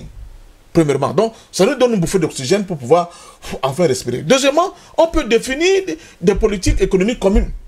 Avec une monnaie sous-régionale, nous pouvons décider qu'enfin, nous allons par exemple nous lancer toute la sous-région ensemble dans un projet pour l'exploitation, par exemple, des mines de fer, de bauxite, d'or, avec des politiques endogènes, purement africaines. À partir de ce moment-là, nous devons, d'abord, on est libre de choisir les partenaires qu'on veut. De deux, nous sommes libres de négocier avec ces partenaires comme nous voulons. Troisièmement, nous sommes libres, dans ces négociations, d'avoir des exigences qui nous sont propres par rapport, à ce que vous appelez le transfert de technologie, premièrement. Deuxièmement, ouvrir des écoles qui seront dédiées de manière spécifique à des exploitations spécifiques. Donc, former notre jeunesse, acquérir le know-how nécessaire, mais surtout être en capacité, je le dis une fois de plus, de fixer nous-mêmes les règles du jeu de manière souveraine. À partir de ce moment-là, je vous assure, des pays comme qui semblent être en retard, je vais me citer la RCA, parce que c'est vaste et puis c'est extrêmement riche, ces pays-là vont se retrouver en train de faire des bons énormes en une fraction de seconde. On va d'ailleurs attirer les investisseurs, même sur le plan touristique, qu'on a tendance souvent à négliger, on serait capable de faire beaucoup de choses. Bon, mais cela nécessite, comme l'expliquait un grand économiste à Bou, d'avoir des gens qui ont un niveau de responsabilité tellement élevé, oui, pour que la gestion de cette monnaie ne soit pas comme la gestion des boutiques à la petite semaine. Il faut qu'on ait une rigueur du point de vue de la gestion à toute épreuve. Mais surtout, qu'on ait un sens de responsabilité assez élevé par rapport à la gestion de nos économies. Cela implique un certain type d'individu à un certain type de poste. Tout le monde ne peut plus faire tout ce que nous voyons là aujourd'hui parce qu'on se dit, de toute façon, si on est coincé, on va continuer à tendre la main. Prenons le cas des stades que nous avons construits, Yves, pour la CAN.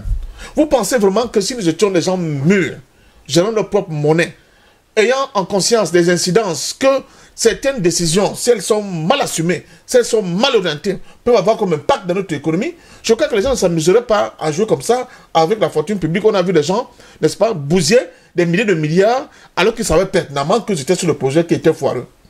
Donc, je pense que avec cette histoire d'une monnaie sous-régionale, prélude, le prérequis nécessaire pour que nous puissions avoir une monnaie continentale, on va avoir des gens sérieux à la place qu'il faut. Nous serons nous-mêmes exigeants vis-à-vis de nous-mêmes parce qu'il n'y a plus un grand frère, il n'y a plus un donneur universel ou bien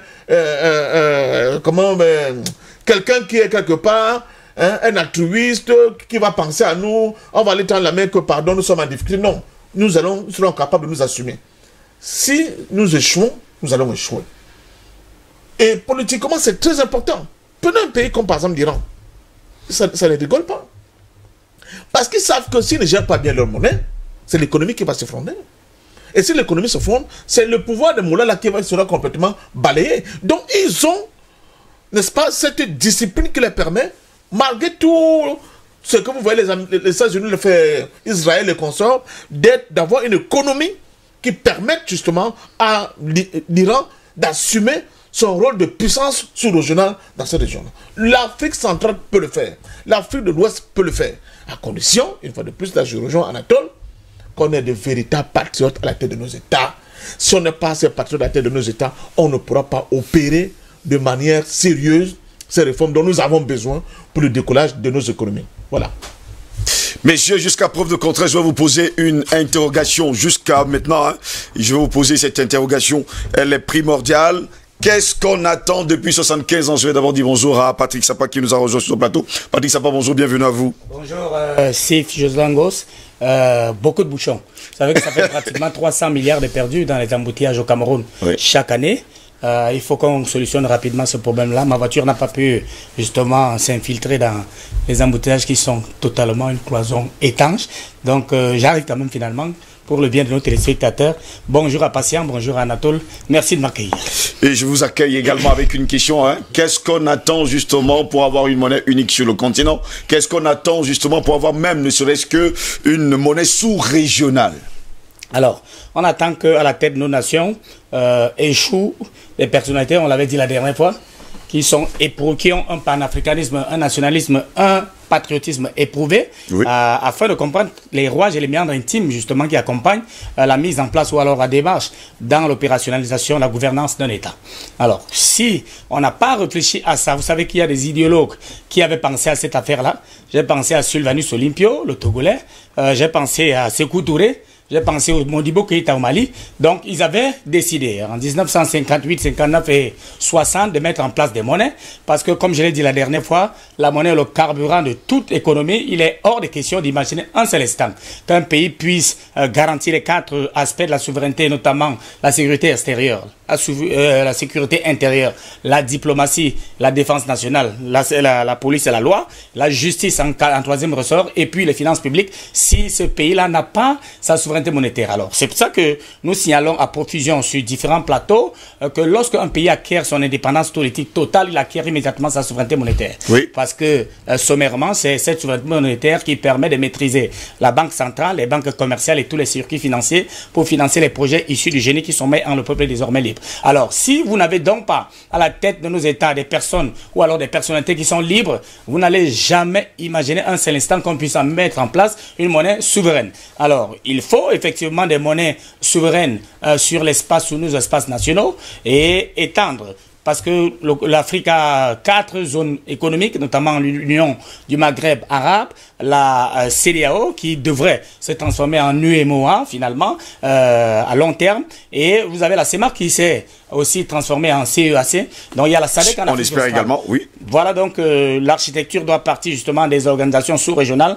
La monnaie doit déjà pouvoir permettre de garantir les échanges entre sous-régionaux et ensuite porter le projet à l'échelle continentale. On se souvient quand même qu'en janvier 2014, le projet de Kadhafi était de mettre l'afro, donc une monnaie africaine. Il avait déjà mis tous les instruments qui accompagnent souvent la marche d'une monnaie, notamment une banque centrale qui devait séjourner en termes de siège au niveau d'Abuja, le Fonds monétaire africain qui devait avoir pour siège Yaoundé pour rééquilibrer les balances de paiement des pays en en difficulté et la Banque des investissements et du développement à Sirte en Libye. Donc voilà deux instruments qui avaient déjà été mis en place par Kadhafi. Malheureusement, le 20 octobre 2011, on l'a perdu à la faveur de tout ce que vous savez. Donc il faut repartir justement dans les organisations sous-régionales afin de porter le projet à l'échelle continentale, parce que si on n'a pas de monnaie, eh bien, on n'ira nulle part. Alors pour les États d'Afrique francophone, il faut bien noter que personne n'intervient sur les marchés internationaux, parce qu'il y a certainement Patient et Anatole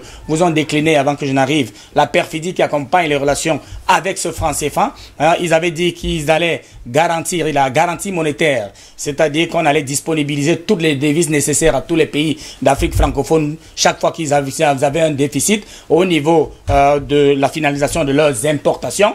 Or, la France ne fabrique pas les devises, ne fabrique pas par exemple l'euro, dont elle se bombe le torse. La France tutore justement le franc CFA au niveau de l'Union européenne, au niveau des marchés financiers. Alors, la deuxième perfidie, c'est l'unicité de la zone monétaire. Donc, vous savez qu'il y a l'Afrique centrale, il y a l'Afrique de l'Ouest, qui sont les deux zones qui accueillent justement cette histoire de franc CFA. Mais vous ne pouvez pas utiliser ce franc CFA en Afrique centrale, l'utiliser le même franc CFA en Afrique de l'Ouest. Oui. Donc, il y a une mécanique qui doit encore intervenir de change, qui doit encore passer par Paris. Et il y a la fixité de la parité. La fixité de la parité, vous savez, lorsqu'on a la souveraineté de sa politique monétaire, eh bien, on peut apprécier comme déprécier une monnaie chaque fois qu'il y a des secousses sur les marchés financiers. Et vous lisez la bourse tous les jours, on dit le Dow Jones est à tel niveau, le dollar est à tel niveau, vous pouvez apprécier. Et donc, pour que cela soit un peu plus clair, de manière triviale pour les populations africaines, eh bien, lorsque vous avez sur le marché international ce téléphone qui coûte 500 francs, eh bien, vous allez l'acheter à 650. Si on doit prendre la parité sur l'euro, 650 francs. Et si ce téléphone coûte 100 francs sur le marché avec les fluctuations sur les marchés financiers, eh bien, vous allez toujours l'acheter à 650 francs. Pourtant, lorsque vous avez la liberté de votre politique monétaire, vous pouvez la déprécier. Il y a des mécaniques techniques qui permettent justement de faire ce travail-là afin de ne pas perdre des économies d'échelle. Alors, donc, vous voyez les perfidies qui accompagnent cette zone, cette histoire de franc CFA. C'est ça qui nous garde en captivité jusqu'à date. Et c'est à partir de là que justement les chefs d'État ne peuvent pas bouger. Et il y a des chefs d'État qui ont beaucoup fait de littérature avant de prendre le pouvoir. Je pense à Abdoulaye Wade qui avait dit vraiment, dès que je prends le pouvoir au Sénégal, eh bien, je vais mettre un terme à cette histoire de franc CFA. Il a même écrit un ouvrage là-dedans. Mais une fois qu'il est arrivé au pouvoir, devant la réalité des dossiers, parce que nous avons tenu un débat ici il y a pratiquement 48 heures avec mes frères qui sont sur le plateau, eh bien, on a indiqué qu'il y a une relation, une collusion incestueuse entre chaque chef d'État d'Afrique francophone avec les milieux france-africains. Donc, c'est compliqué. Avant d'arriver, on vous dit, voici comment nous allons vous encadrer. Et je note que lorsqu'on est passé en 72, parce que ces accords monétaires datent de 1960, c'était le deuxième accord. Donc la France va battre, c'est-à-dire fabriquer une monnaie pour ces États d'Afrique francophone. Mais le quatrième précisait justement que le compte des opérations unique allait accueillir toutes les devises, notamment les recettes du commerce extérieur de tous ces pays, dans un compte unique. Ça veut dire que Patiendom, je parle comme ça, je réfléchis comme ça à la part absurde, Patiendom est un pays, Anatole est un pays, Patrick Sapak est un pays, ou encore Steve Joslingos est un pays. Donc, lorsque vous avez un déficit sur le plan budgétaire, eh bien, on va chez Patiendom puiser, puisque lui est excédentaire. On puise là-bas, la France, quand je dis on, la France puise et vous apporte du crédit afin que vous puissiez être à l'aise. Mais ça, c'est la dette française sur vous. Donc, la dette française sur la Centrafrique, pour parler comme ça en termes de pays, et ce n'est pas la dette de Patiendom qui est peut-être le Tchad sur la Centrafrique, c'est plus la dette française sur la Centrafrique. Donc, il faut comprendre que la monnaie est capitale. Bon, on est passé de 100% des réserves de change qui devaient être déposées dans ce compte unique des opérations à 65% au niveau de 72 et 73 à Dakar et à Brazzaville, parce qu'il y a eu une réforme, parce que beaucoup de littérature ont été faites là-dedans.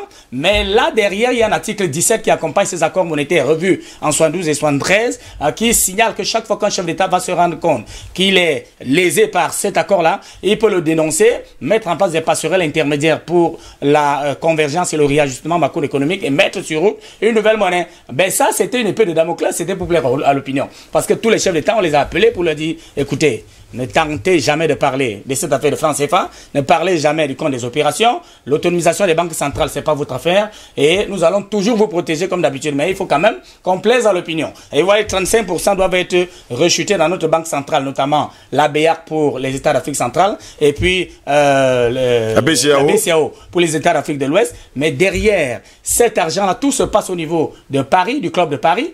Et on vous dit que les banques centrales, normalement, qui doivent intervenir sur les marchés financiers, ce sont elles qui vont vous produire la politique monétaire. Eh bien, il n'en est rien. Ce sont des gigantesques institutions bureaucratiques qui ne peuvent produire aucune politique monétaire et sont là pour vous faire croire que les gens sont capables de ci et de ça, alors qu'ils ne sont pas. Vous allez croiser des gens en route qui vont vous dire, écoute, je travaille à la BEAC, je travaille à la BCAO, mais bien, c'est pour travailler quoi? Pour aller prendre l'argent et jouer le jeu, un peu comme les opposants, justement le jeu démocratique, en contestant en journée, en allant prendre l'argent de ceux qu'ils contestent en journée dans la nuit. Donc c'est un peu ça le mécanisme. Donc il faut absolument, pour directement répondre à votre question, que échouent à la tête de nos États des personnalités qui ont un panafricanisme éprouvé. Parce que lorsqu'on a des personnalités qui apparaissent sur la place publique, il faut bien se poser 3 questions. Qui est-il? D'où vient-il? Et pourquoi maintenant? Et si vous regardez très bien dans le landerneau du paysage politique en Afrique aujourd'hui, notamment francophone, vous allez trouver qu'il y a des gens qui apparaissent par embuscade, qui sont des impostures, qui arrivent, et vous croyez qu'ils sont là pour le changement. Non, et ils sont là par opportunisme. Donc il faut que Patient Parfendom, qui est un membre de l'UPC, vous savez que l'UPC au Cameroun, c'est le premier parti qui a porté le chantier de cette monnaie, oui. Parce que lorsque Oumyobé s'est rendu aux Nations Unies, il a bien décliné cette affaire-là. Et donc, c'est quelqu'un, par exemple, qui est dans le combat. Il faut donc nécessairement, parce qu'il a une expérience éprouvée dans ce combat, il faut qu'on puisse lire quelle est sa trajectoire. Il y a des gens qui n'ont aucune trajectoire de la culture révolutionnaire, qui apparaissent sur la place publique et vous chantent ci et ça, racontent tout et n'importe quoi, pour justement dévoyer le combat, alors qu'Anatole dit tous les jours, il a même du mal à faire l'amour très tôt le matin à sa femme, parce que l'Afrique le hante en permanence. Donc c'est de ça qu'il est question. Il faut bien lire le signe des temps, mais notamment en termes de personnalité. Et lorsque vous avez un message qu'il faut passer, eh bien la crédibilité de ce message passe par la crédibilité de votre personnalité. Donc vous avez des gens qui parlent, disent je vais faire ceci, je vais faire ça, dès ceci, c'est ça, c'est là. Dès qu'il arrive sur les dossiers, malheureusement, il ne peut pas changer. Messieurs, vous êtes tous d'accord, hein? Je comprends parfaitement que vous avez la même opinion, qu'il faut justement de grands hommes à la tête de nos États, des panafricanistes, mais surtout des personnes patriotes qui aiment leur nation. Messieurs, permettez-moi de lire quelques messages avant de revenir à vous, parce que il y a pas mal de réactions. On m'a reproché ces derniers jours de ne pas lire des messages. Bonjour DBS, une monnaie unique en Afrique n'est pas possible parce que l'Afrique elle-même n'est pas unie, car les dirigeants africains sont tous des gouverneurs de l'Occident. Mohamed Chérif Sadio au Mali. Vous êtes d'accord avec ça rapidement pour rebondir? Écoutez, tout à l'heure, j'ai parlé de convergence politique. C'est-à-dire que s'il y a un préalable, oui. On ne peut pas parler de monnaie unique continentale s'il n'y a pas une convergence politique. On vous a compris. Voilà, c'est le véritable problème. Bonjour Steve, très heureuse de vous retrouver ce matin. Vous nous avez manqué pour le thème de ce jour. Je pense pour ma part que c'est pas demain, la veille, que ce problème de souveraineté monétaire sera réglé. Du moins, pas tant qu'on aura des éperviers comme président, les néocolons et à la peau noire. Bon, on vous a compris parfaitement, même si la personne ne m'a pas laissé son nom. Bonjour DBS, merci beaucoup pour vos efforts. Tant que Ouattara est là, cette monnaie reste impossible. Kondorak depuis le Togo. Bonjour Steve, vraiment je ne comprends pas les opposants africains. Vous accusez les présidents d'être des prophètes de la France, mais personne ne marche pour la sortie du franc CFA. Nous sommes là des accords de 1959, si je ne me trompe. Les accords sur le franc CFA doivent être re-signés d'un moment à l'autre, mais aucun opposant ne marche pour mettre la pression aux différents présidents de ne pas re-signer ces accords. Leur problème, c'est seulement de prendre le pouvoir. Donc, pour moi, même les opposants africains roulent pour les Occidentaux, roulent pour le maintien de ces accords qui nous asservissent. Je prends le cas du président du MRC au Cameroun. Il marche pour le départ de Paul Biya, mais il ne dit mot pour les accords qui sont à terme. C'est malheureux. Richard, depuis Yaoundé. Je prends justement votre réaction rapidement à Patient Parfendom. Pour lui, jusqu'à peu de contraire, même les opposants, bon, en dehors de l'UPC qui, jusqu'à preuve de contraire, insiste, persiste, s'il y avait la dernière énergie. C'est pas tous les opposants également, on va dire, hein, qui veulent faire, en tout cas, demeurer le franc CFA. Ils sont nombreux quand même qui ont besoin que ça change. Oui, mais je répondais qu'il ne faut pas être excessif. Il faut savoir vraiment situer les responsabilités les uns des autres. D'abord, le thème opposition en Afrique est de plus en plus galvaudé. Oui. On est opposant par rapport à quoi? Vous voyez des gens qui sont au service d'un système, qui ont été dans des régimes successifs. Si tu es sorti de là, on vous dit c'est un opposant. Je pose la question, il est opposant à quoi? Il est opposant à la tête d'un individu, au régime ou bien au système. Nous sommes des opposants à ce système depuis avant les indépendances. Tout à l'heure, il a parlé de la question de la monnaie qui nous tient à cœur. Je vous rappelle que l'un de nos leaders, j'ai nommé Osende Afana, sa thèse de doctorat porte sur la question de la monnaie. Il est le précurseur de cette question-là, avant même le grand Tunjang Pyomi, les gens l'oublient souvent. Il a déjà parlé de la question de la souveraineté monétaire. Pourquoi nous, à l'UPC, on avait continué de considérer que nous avons reçu les indépendances factices? Parce que justement, cette question-là était encore entre les mains des gens que nous avons combattus pour avoir cette indépendance. Donc, quand on regarde le landerneau politique, par exemple, dans un pays comme le Cameroun, oui, près de 90% des gens qui crient là, qui disent qu'ils sont des opposants, ils sont tous issus du pouvoir. Tu comprends? Ils ont les mêmes pratiques politiques, la même culture politique, les mêmes liens incestueux avec Paris. C'est pour ça qu'on ne décolle pas. C'est pour ça qu'on a l'impression que le Cameroun tourne le dos au changement. Mais les discours, c'est-à-dire les entrepreneurs politiques avec les discours, surtout avec la philosophie qu'ils mettent en avant, vraiment, ne donnent pas envie aux Camerounais de se soulever. Ensuite, enfin, voilà, nous allons faire quelque chose. Au contraire, ces gens-là se sont ligués pour détruire l'esprit du nationalisme et du patriotisme dans ce pays. Et c'est eux qui sont en complicité parce qu'on ne peut pas comprendre comment les gens ont fait ce silence assourdissant par rapport à la question du PC. On voit comment le pouvoir a décidé de domestiquer, de charcuter du PC. Et les autres partis politiques disent que ce sont les UPC qui sont bêtes. En oubliant que c'est justement parce que le pouvoir ne veut pas que le jeu soit démocratique qu'on a ce sort-là arrivé à l'UPC. Oui. Et on le voit aujourd'hui. Comment les gens peuvent dire qu'ils sont pour le respect de la Constitution, le respect de la liberté, et refusent qu'on applique les lois qui sont prévues par la Constitution? Un ministre, soit-il ministre de l'Intérieur, ne peut pas se lever et dire que dans tel parti, c'est moi qui désigne le dirigeant. Vous avez déjà vu ça dans le monde.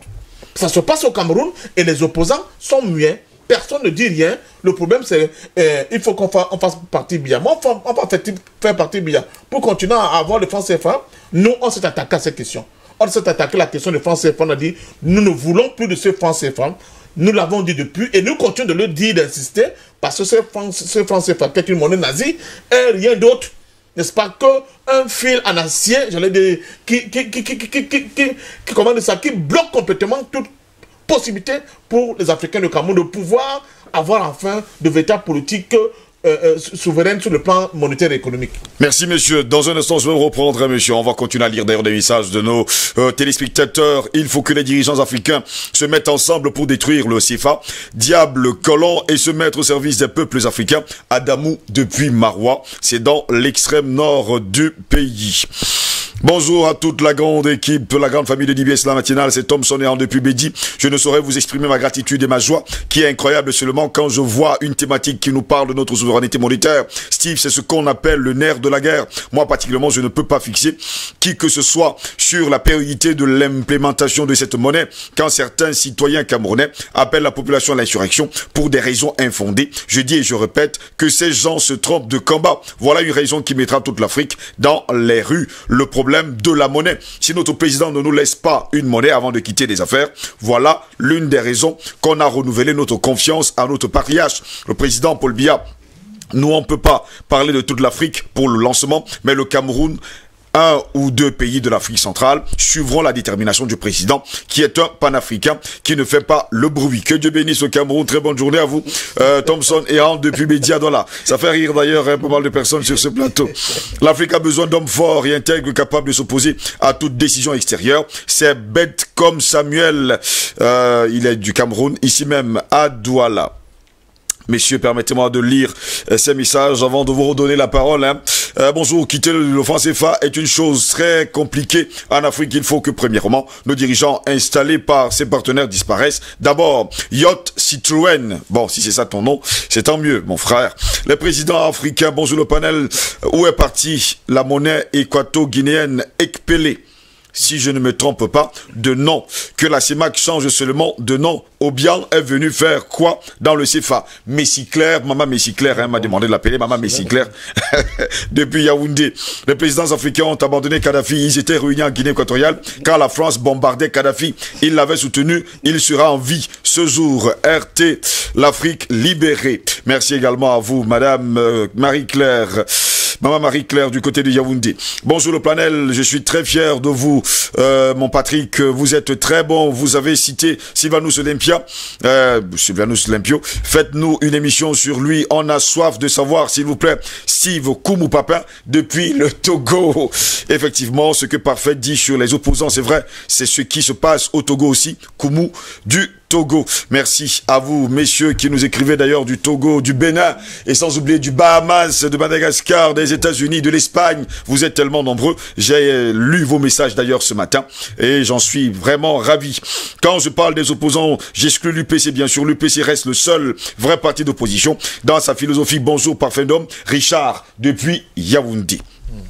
Sur Facebook, Solange Morel, Normal Ouattara n'utilise pas le CFA. Il a toutes les devises pour lui et sa famille. N'oubliez jamais qu'il est français. À sa retraite, il va aller vivre en France comme des présidents sénégalais. Solange Morel qui revient. Je suis pour la monnaie sous-régionale. Pour commencer, nous dit-elle ce matin. Hector Achille Mengue nous dit pour sa part, chers frères et sœurs, l'appellation CFA est un premier problème. Le compte d'opération, un deuxième problème. Et la souveraineté même du Cameroun et de l'Afrique. Mais que font les groupes de pression en la matière? Commençons par une monnaie sous-régionale, pas ou alors version ouest-africaine. Le compte d'opération est très important. Solange Morel revient et dit ils sont incapables, ils ne gèrent rien, ils signent juste les documents venus de Bercy. C'est ce qu'elle déclare. Hector Achille Mengue dit passant par fin d'homme. Bon, vous êtes bon roi d'esprit. Non, là encore, c'est les marabouts qui nous viennent du Bénin. Abdelkarim Guitos, bonjour monsieur Ngozo, président de la Banque centrale du Ghana et le vice-président sont respectivement anglais et écossais. C'est l'information qu'il vous donne d'ailleurs ce matin, hein, que le président de la Banque centrale du Ghana, eh bien, le vice-président, ils sont respectivement anglais et écossais. Donc vous l'avez compris. J'espère que... Hector Achille Mengue dit l'Afrique sans sa propre monnaie ne pourra jamais décoller. Écoutez, patient d'homme, comment investir au Cameroun et en Afrique sans une indépendance monétaire? C'est son interrogation. Il vous pose d'ailleurs la question ce matin. Je vais vous lire et ne vous inquiétez pas. Albert Anatola ici jusqu'à preuve de contraire. Il y a un seul et même souci qui revient pour nos internautes ce matin et sans oublier nos téléspectateurs, c'est que jusqu'à preuve de contraire, ils sont seulement là pour signer les papiers. Ils n'ont aucun pouvoir de décision. Écoutez, nous l'avons suffisamment relayé dans le cadre de cette tribune. Oui. Je voudrais répondre à deux préoccupations qui ont été énoncées par, je crois, un ou deux internautes tout à l'heure.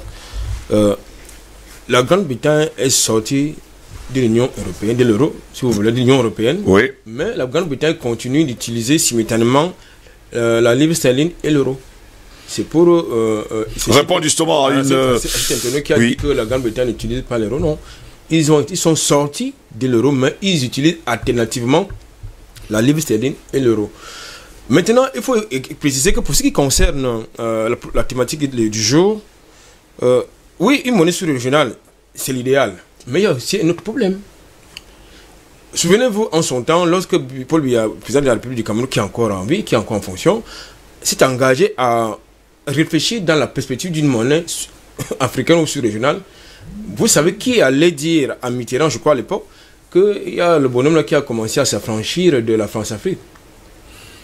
Vous savez ce qui est arrivé? Ça veut donc dire que, déjà, lorsque je parle de convergence politique, il faut donc d'abord que ça commence sur le plan régional pour la mise en place d'une monnaie. Deuxième chose... C'était Omar Bongo, il faut le dire. Absolument. Non, je pense qu'il faut également préciser...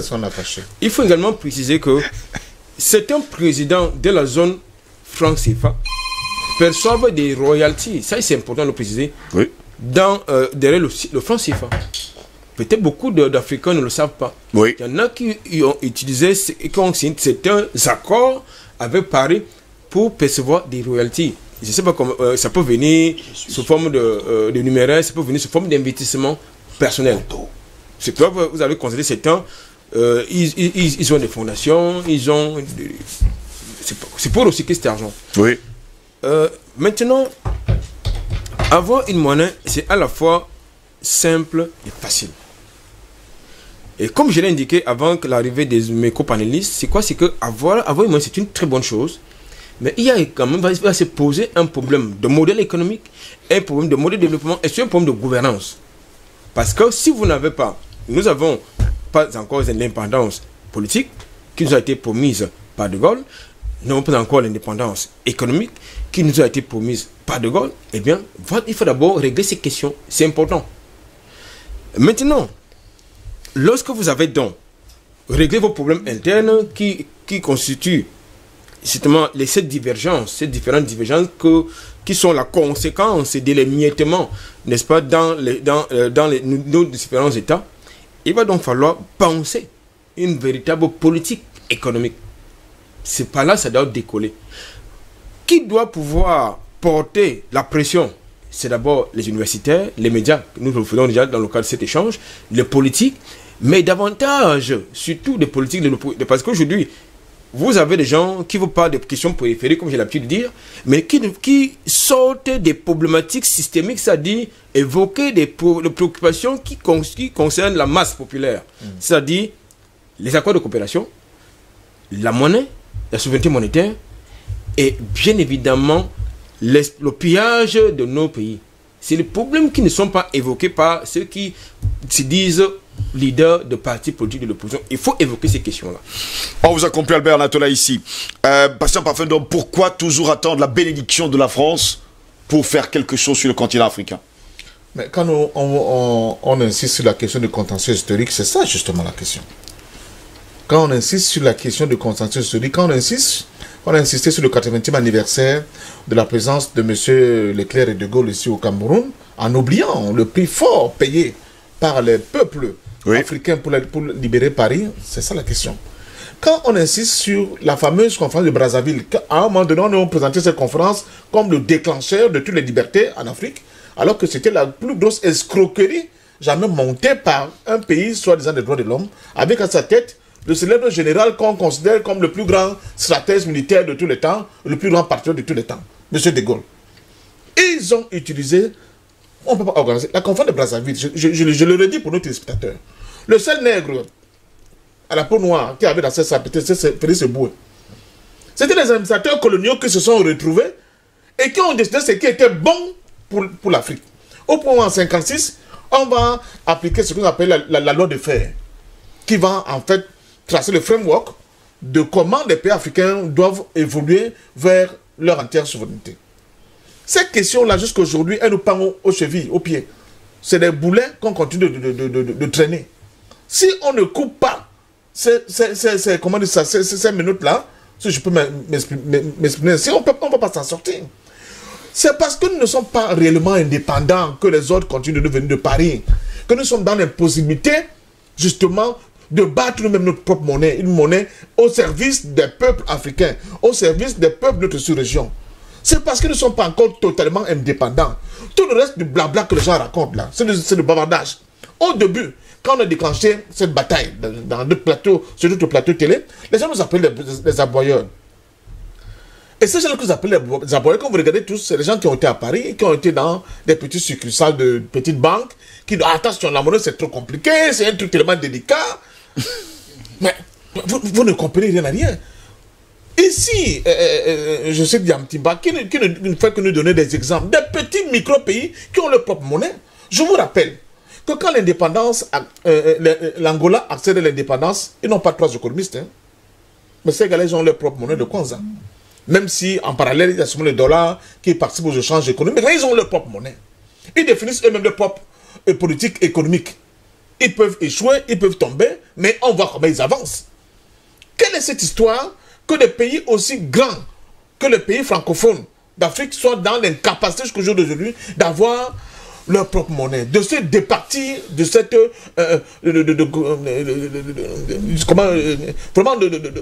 de cette entourloupe, de cette escroquerie qu'on appelle les Français. On vous comprend parfaitement. Hein. Une fois de plus, je dis que si nous avons des leaders vraiment conscients, tout à l'heure, il parlait de quelqu'un qui n'a passé le nom, c'était Omar Bongo. Vous voyez, monsieur Omar Bongo, qui va dire à Paris que, attention, apparemment, votre élève là devient... Non, son ami Biya est en train de comploter sur le dos de la France. Mais c'est que tu ne dis pas. C'est que dans l'exploitation, par exemple, du pétrole gabonais, il y avait 3 parts. Une grosse part, peut-être 90%, bien 80%, revenait à Total, donc à la France. C'était F à l'époque. C'est eux, c'est bon. C'est le petit qui a mangé le grand. Parce que Elf était un monstre, et le petit Total, le moustique, est venu manger l'éléphant. C'est eux, entre eux là-bas. Vous revenez à ces gens-là, Total ou bien Elf. L'autre partie, peut-être 5%, revenait à l'État gabonais. Le reste allait où? À la famille Bongo. Des accords signés nets. Si vous vous rendez compte, n'est-ce pas, le type de dirigeants que nous avons en Afrique. Et quand M. Ali a commencé à faire son cinéma là, que je vais faire un redressement à Total, les gars de Total ont dit que bon, il n'y a pas de problème, fais un redressement si tu peux. Mais nous aussi, on va dévoiler la face du monde, ce que nous mettons dans ton propre compte en tant que fils Bongo. Chaque année, s'il vous plaît, patience. Vous vous rendez compte? La bataille a commencé lorsque...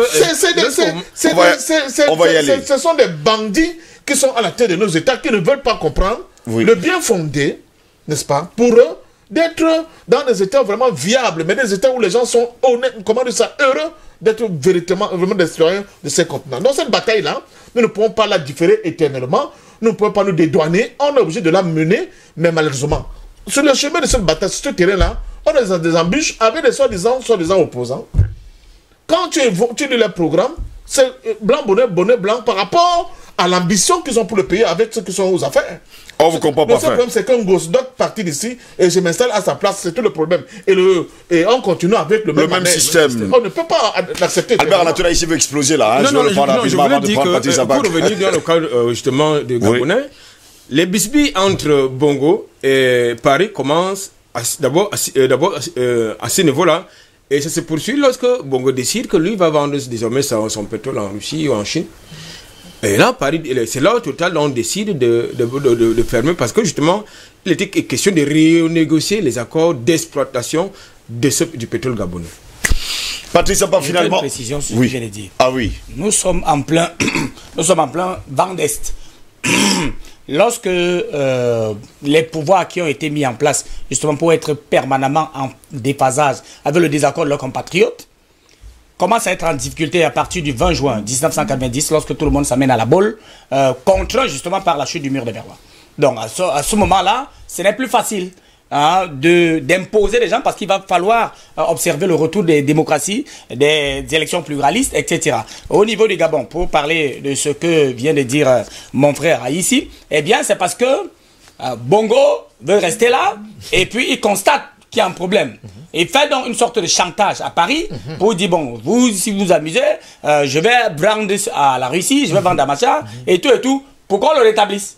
C'était ça. Ce n'était pas parce que Bongo était, il voulait changer quoi que ce soit là-bas. Et d'ailleurs, celui qui s'est amusé à mettre ça en place, c'est-à-dire Pascal Lissouba, a dû voir, puisqu'il a donné à Oxy une succursale américaine, un contrat sur 10 ans, garanti par 10 ans d'exploitation de pétrole, pour qu'on lui donne de l'argent, pour qu'il finance les législatives et qui suivaient justement la présidentielle à laquelle Elf lui avait donné de l'argent pour justement dégager Sassou Nguesso, lui-même qui a servi le pétrole congolais à la France en permanence depuis 1979. Donc, il faut bien comprendre. Et lorsque on rentre, il faut d'abord dire aux jeunes générations, Steve Ngos, que l'indépendance est l'auto-administration d'un peuple par lui-même, en considération de ses seuls intérêts. En considération de ses seuls intérêts. Il n'y a pas de philanthropie dans les relations internationales. Et c'est l'auto-administration, c'est la pleine capacité, la pleine responsabilité de l'information, d'organisation, de décision, d'action, d'évaluation, de contrôle et de sanctions. Et lorsque vous regardez, Patient vous a parlé de Gaston Defferre le 23 juin 1956, au moment où on est en train de réfléchir parce qu'effectivement en 1944, on s'est amené à Brazzaville parce que De Gaulle a été reçu par Roosevelt au lendemain de la Deuxième Guerre mondiale parce que c'était lui le président des États-Unis à l'époque, et c'était un anticolonialiste qui a constaté que ce sont les Algériens, les Camerounais, les Tchadiens, les Sénégalais qui ont aidé la France à échapper au nazisme allemand. Dans la France, on était déjà au bord de l'armistice en France. On avait l'histoire du 17 juin, l'appel du 17 juin et du 23 juin, tous ces éléments-là entre Pétain et De Gaulle qui s'étaient déjà embusqués, qui étaient abrités à Londres et tout. Donc, tous ces éléments-là ont fait que la France était en difficulté. Alors, quand on sort le 23 juin 1953, bon, en 1944, De Gaulle a dit à Roosevelt, nous allons organiser une conférence coloniale, on va voir comment faire évoluer les colonies, sortir de l'indigénat. Parce que Roosevelt insistait qu'il libère les colonies. Les colonies. Alors, il dit, bon, ok. Mais il fallait préciser, en fond, Steve Jocelyn Goss, que cela ne conduirait pas à l'indépendance des colonies et des pays, des États sous tutelle. Donc, alors, c'est parti. Non, lorsque... Une seconde. Il faut dire que notre malchance a été aussi que, à la fin de la guerre, avant la fin de la guerre, Roosevelt décède. Voilà. C'est un autre qui peut mettre la pression. Là, donc De Gaulle peut jouer. Ouais. Mais sinon, ce type était intransigeant. Il a dit à De Gaulle, ces gens sont en train de t'aider pour te libérer. À la fin de la guerre, il faudra que tu les libères, tu les donnes l'indépendance. Parce que justement, il faut préciser que Roosevelt était antiraciste. Bon, il est anticolonialiste. Alors, donc, le gars arrive, pour rester au Cameroun, pour que ce soit bien clair à la conscience nationale camerounaise, c'est que Oumyobé s'est rendu aux Nations Unies. Et il était le secrétaire général de l'UPC. Oui. Il s'est rendu aux Nations Unies parce que l'UPC a obtenu d'être reçu comme pétitionnaire là-bas. Il allait expliquer, exprimer la volonté camerounaise de se libérer. Oui. Et il a dit, c'est archivé. 3 choses. Monsieur le Président, nous étions à New York à l'époque. Mon peuple m'a mandaté pour venir m'exprimer sur 3 questions. Par ordre d'importance et de priorité. Par ordre d'importance et de priorité. 1. La réunification immédiate du Cameroun. Le leader sait que sous le protectorat allemand, le Cameroun était un. Donc, même avant que l'Allemagne arrive, avec nos modes d'organisation à l'époque, on n'était pas 2 peuples. Donc, alors, ce sont les 2 secousses internationales, notamment la Première et la Deuxième Guerre mondiale, qui ont contingenté le Cameroun en 2 entités, une partie britannique et une partie française. Donc, c'est pour ça qu'il dit, d'abord, avant toute chose, la réunification immédiate du Cameroun. 2. La mise en place d'un conseil de gouvernement et d'une assemblée avec des pouvoirs législatifs. Le conseil de gouvernement, c'est que nous étions déjà divisés. Oui. Anatole et moi étions dans notre camp, Patient et Steve dans leur camp. Bon, on dit, nous allons nous remettre ensemble. Une fois que cela est fait, on met en place justement la batterie pour gouverner nous-mêmes. Et comme c'est la loi qui gouverne un État, il faut absolument un instrument de production de la loi. C'est pour ça qu'il dit in extenso, on met en place un conseil de gouvernement et d'une assemblée avec des pouvoirs législatifs. C'était la deuxième batterie. Par ordre d'importance et de priorité. 3. La fixation d'un délai pour l'indépendance sans condition du Cameroun. On devait mettre sans condition en lettres capitales. Pour que vous compreniez très bien ce qu'on est en train de débattre ce matin, dont on est en train de débattre ce matin. Oui. Donc, sans condition du Cameroun. Il s'y est rendu de nouveau en 1953 pour remarteler.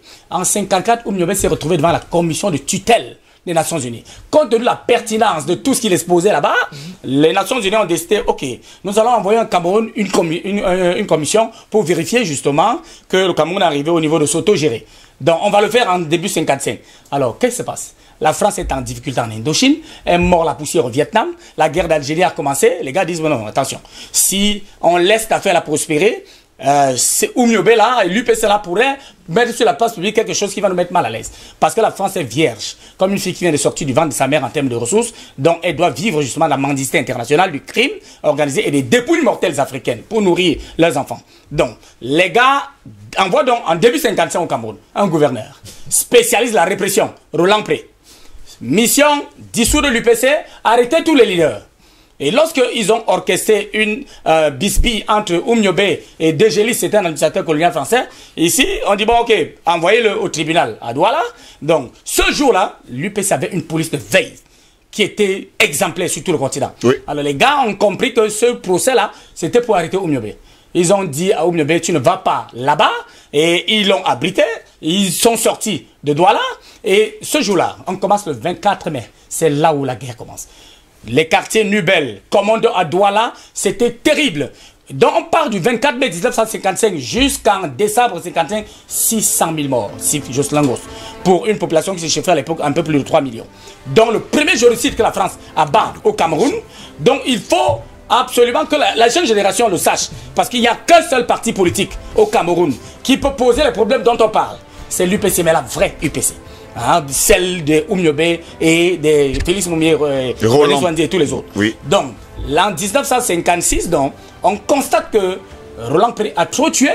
Il faut le remplacer rapidement, puisque les Nations Unies elles-mêmes, qui sont très occupées par le système de bipolarisation du monde, il faut éviter que les gens soient séduits par le discours émancipateur de Moscou. Et c'est pour ça qu'on a confié justement les États d'Afrique francophone à la France, pour que personne ne tente de passer au communisme. C'est pour ça que vous voyez que les Moumiers, les Lumumba et tous ont été liquidés parce que taxés de communistes. Alors, on se retrouve le 23 juin 1956, ce que Patient évoquait tout à l'heure avec Gaston Defferre. Oui. Il faut encadrer. Parce qu'au Cameroun, on a remplacé Roland Perry par Pierre Mesmer. Lui, il vient pour pacifier, parce que c'était quelqu'un de cool et de machin. On dit, bah, vous avez dit que ces gars-là sont des indigènes. Ils ne peuvent encore gérer un État, c'est des rebelles et tout ça. Alors que c'est eux qui ont créé le désordre. Alors, Gaston Defferre sort la loi 4. On a l'impression que la loi cadre, là, va permettre l'autonomisation des États d'Afrique francophone. Beaucoup de naïfs africains croyaient que c'était vrai. Et c'est là où Léon Ba, qui était le premier ministre de Gaulle, le premier ministre du Gabon, est reçu par De Gaulle. Et il dit à De Gaulle, mais écoutez, donc comme on a choisi la loi 4, ça veut dire qu'on peut se préparer, non, à passer à l'indépendance. Et bien, Michel Debré lui dit, écoutez, vous êtes trop bête. Ce sera l'indépendance avec les accords de coopération ou pas d'indépendance du tout. 56. Alors, c'est comme ça que Sékou Touré, en 58, dit stop. C'est pour ça que je suis en train d'embrayer maintenant sur les véritables. Allons-y rapidement parce que le temps nous est imparti. Voilà. Sékou Touré sort, il invite De Gaulle à Conakry, lui dit ok, à partir de ce moment-ci, la Guinée équatoriale, la Guinée Conakry est indépendante et souveraine. Et je vais créer le franc guinéen. Qu'est-ce qui s'est passé? Juste après, il a fait venir les Cubains et les Soviétiques pour l'assistance technique sur le plan monétaire et sur le plan militaire. Eh bien, tous les bandits qui se baladaient sur le continent, les Delaunay, les Bob Demar et tous les autres, sont allés verser les faux francs guinéens dans l'économie guinéenne pour déprécier la monnaie et créer l'inflation d'origine monétaire. Et commencer à mettre Sékou Touré en difficulté avant qu'il vienne mourir avec tout ce que vous connaissez là-bas. Quand on parle de Sékou Touré, on se retrouve sur Sylvanus Olympio. Oui. Il est venu, Sylvanus Olympio voulait créer le franc. Il a créé le franc togolais qu'il voulait arrimer au Deutsche Mark allemand. Alors qu'est-ce qui s'est passé ce jour-là? On a dit, bon ok, celui-là, il ne peut plus être là. Il a été éliminé devant l'ambassade de France, dans l'ambassade des États-Unis. Alors, il a senti qu'il y avait des gens dehors qui dans le palais, parce que l'ambassade des États-Unis était tout près, tout proche du palais présidentiel. Alors, quand il sent qu'il y a des bandits dehors, des Français qui étaient là à côté, envoyés par l'ambassadeur de l'époque de Paris, là, il dit, voilà. Le sergent. Exact. Il dit, bon, il sort en pyjama, rapidement par la fenêtre. Il se retrouve dans l'ambassade des États-Unis. Alors, quand il va là-bas, l'ambassadeur des États-Unis, lui le voit, il dit, vraiment, on est en train de vouloir me tuer, je voulais m'abriter ici. Il dit, ok, restez là. Il l'envoie dans une voiture, que restez dans cette voiture. Maintenant, il reçoit le coup de fil de l'ambassadeur de France au Togo qui lui dit, il y a un coup d'État en préparation, le bandit là doit certainement être dans votre ambassade, il ne faut pas empêcher qu'il y ait un problème là-bas. Alors, c'est comme ça que le matin à 7 h, c'est cette ambassade des États-Unis qui livre Sylvanus Olympio à la France. On l'a liquidé le matin devant tout le monde. Tout ça à cause du franc. J'ai fini avec rapidement, parce que la réaction me fait. Parce qu'on n'a pas beaucoup de temps. Modibo Keïta a créé le franc malien. Et il a décidé de mettre en place un ensemble de mécaniques qui devait permettre que le Mali soit véritablement un pays respectable. Parce qu'il y a eu l'Empire du Mali qui s'est défait de ces mailles-là depuis le 20 juin, avant que l'indépendance qu'on a célébrée il y a 22, il y a 2 jours, ne puisse se faire en octobre de la même année. Donc, il est venu, il a mis en place un ensemble de balises, il a voulu créer donc le franc malien. Alors, on a activé celui qui vient de mourir aussi il y a une semaine là, comme de Moussa Traoré, pour en 68 venir le dégager du pouvoir et mettre dans la main de fer, protégé par Paris.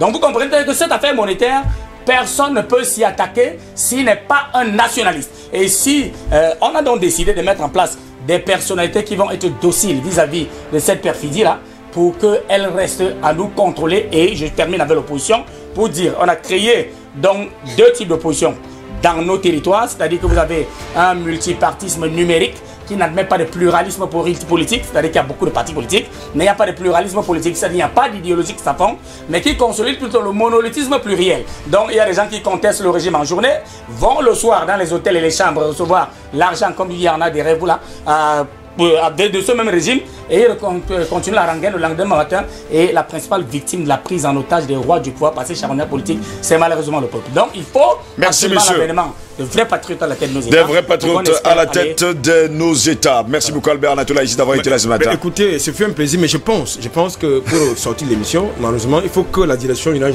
il faut le marteler, nous donne un peu plus de temps lorsqu'on débat des thématiques aussi sérieuses. Il ne faut pas que les parlés soient tout le temps sous pression. Excusez-moi, je le dis, c'est important. Je crois que lorsqu'on parle de la souveraineté monétaire, c'est important. Oui.